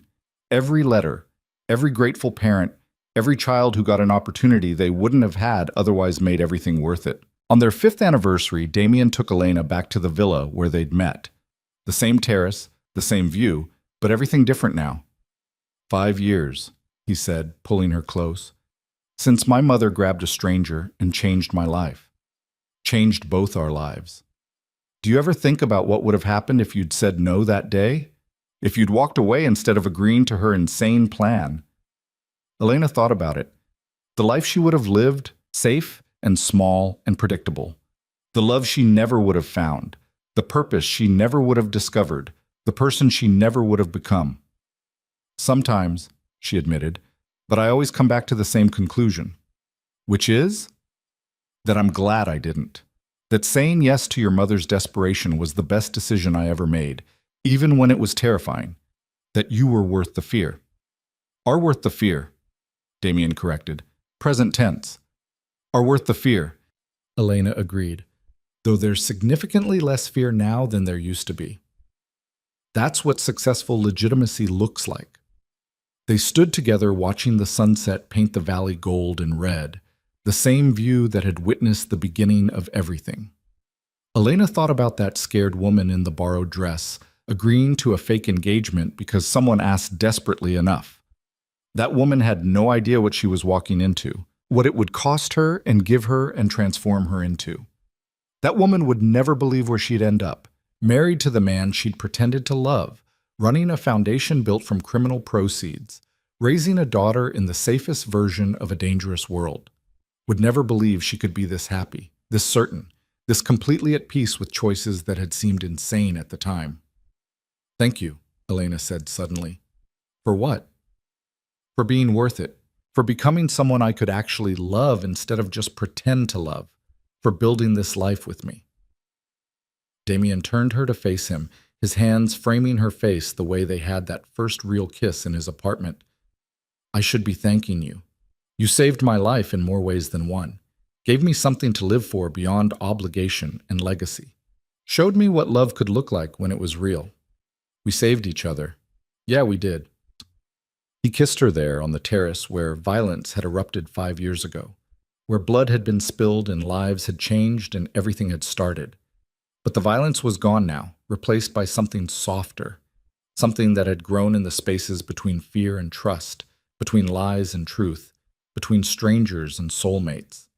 They went back to their life after that weekend, to Sophia, and the foundation, and family dinners, and all the beautiful, ordinary chaos. Back to the work of building something good from everything that had tried to destroy them. And sometimes, late at night when Sophia was asleep and the city lights spread out below their window, Elena would think about how strange it all was. How a single desperate decision at a stranger's wedding had led to everything she had now. How fear could transform into love. How violence could birth purpose. How the worst situations could somehow produce the best outcomes. She'd learned that life didn't follow neat paths. That sometimes you had to run toward danger to find safety. That love was choosing someone every day, not once in a perfect moment, but constantly through imperfect reality. That families were built as much through choice as through blood. That redemption was possible if you wanted it badly enough and worked for it honestly enough. Most of all, she'd learned that she was capable of more than she'd ever imagined. More bravery, more love, more strength, more forgiveness, more growth. That the woman who'd been scared to take risks could become someone who'd run into gunfire for the people she loved. That the teacher who wanted a quiet life could build an empire of education that changed thousands of lives. Damien would sometimes ask if she missed her old life, and Elena would always say no truthfully, because this life, messy and complicated and hard-won, was hers in a way nothing else had ever been. She'd chosen it with open eyes, fought for it with everything she had, and built it alongside someone who'd done the same. Their story had started with lies at a wedding that became a battlefield. It had been tested by violence and fear and impossible choices. But it had survived all of it, transformed by something neither of them had expected. Real love grown from fake beginnings, genuine partnership born from desperate necessity, honest futures built on foundations of deception. In the end, that was the truth Elena would tell Sophia when she was old enough to hear it. That sometimes the best love stories start in the worst ways. That fear and bravery often look the same from the outside. That the choices you make in moments of desperation can define the rest of your life. That a single scream of warning at a wedding could save lives, end wars, and begin a love that would last forever. That was their story. Imperfect and violent and beautiful and true. And Elena wouldn't change a single moment of it. Not even the beginning.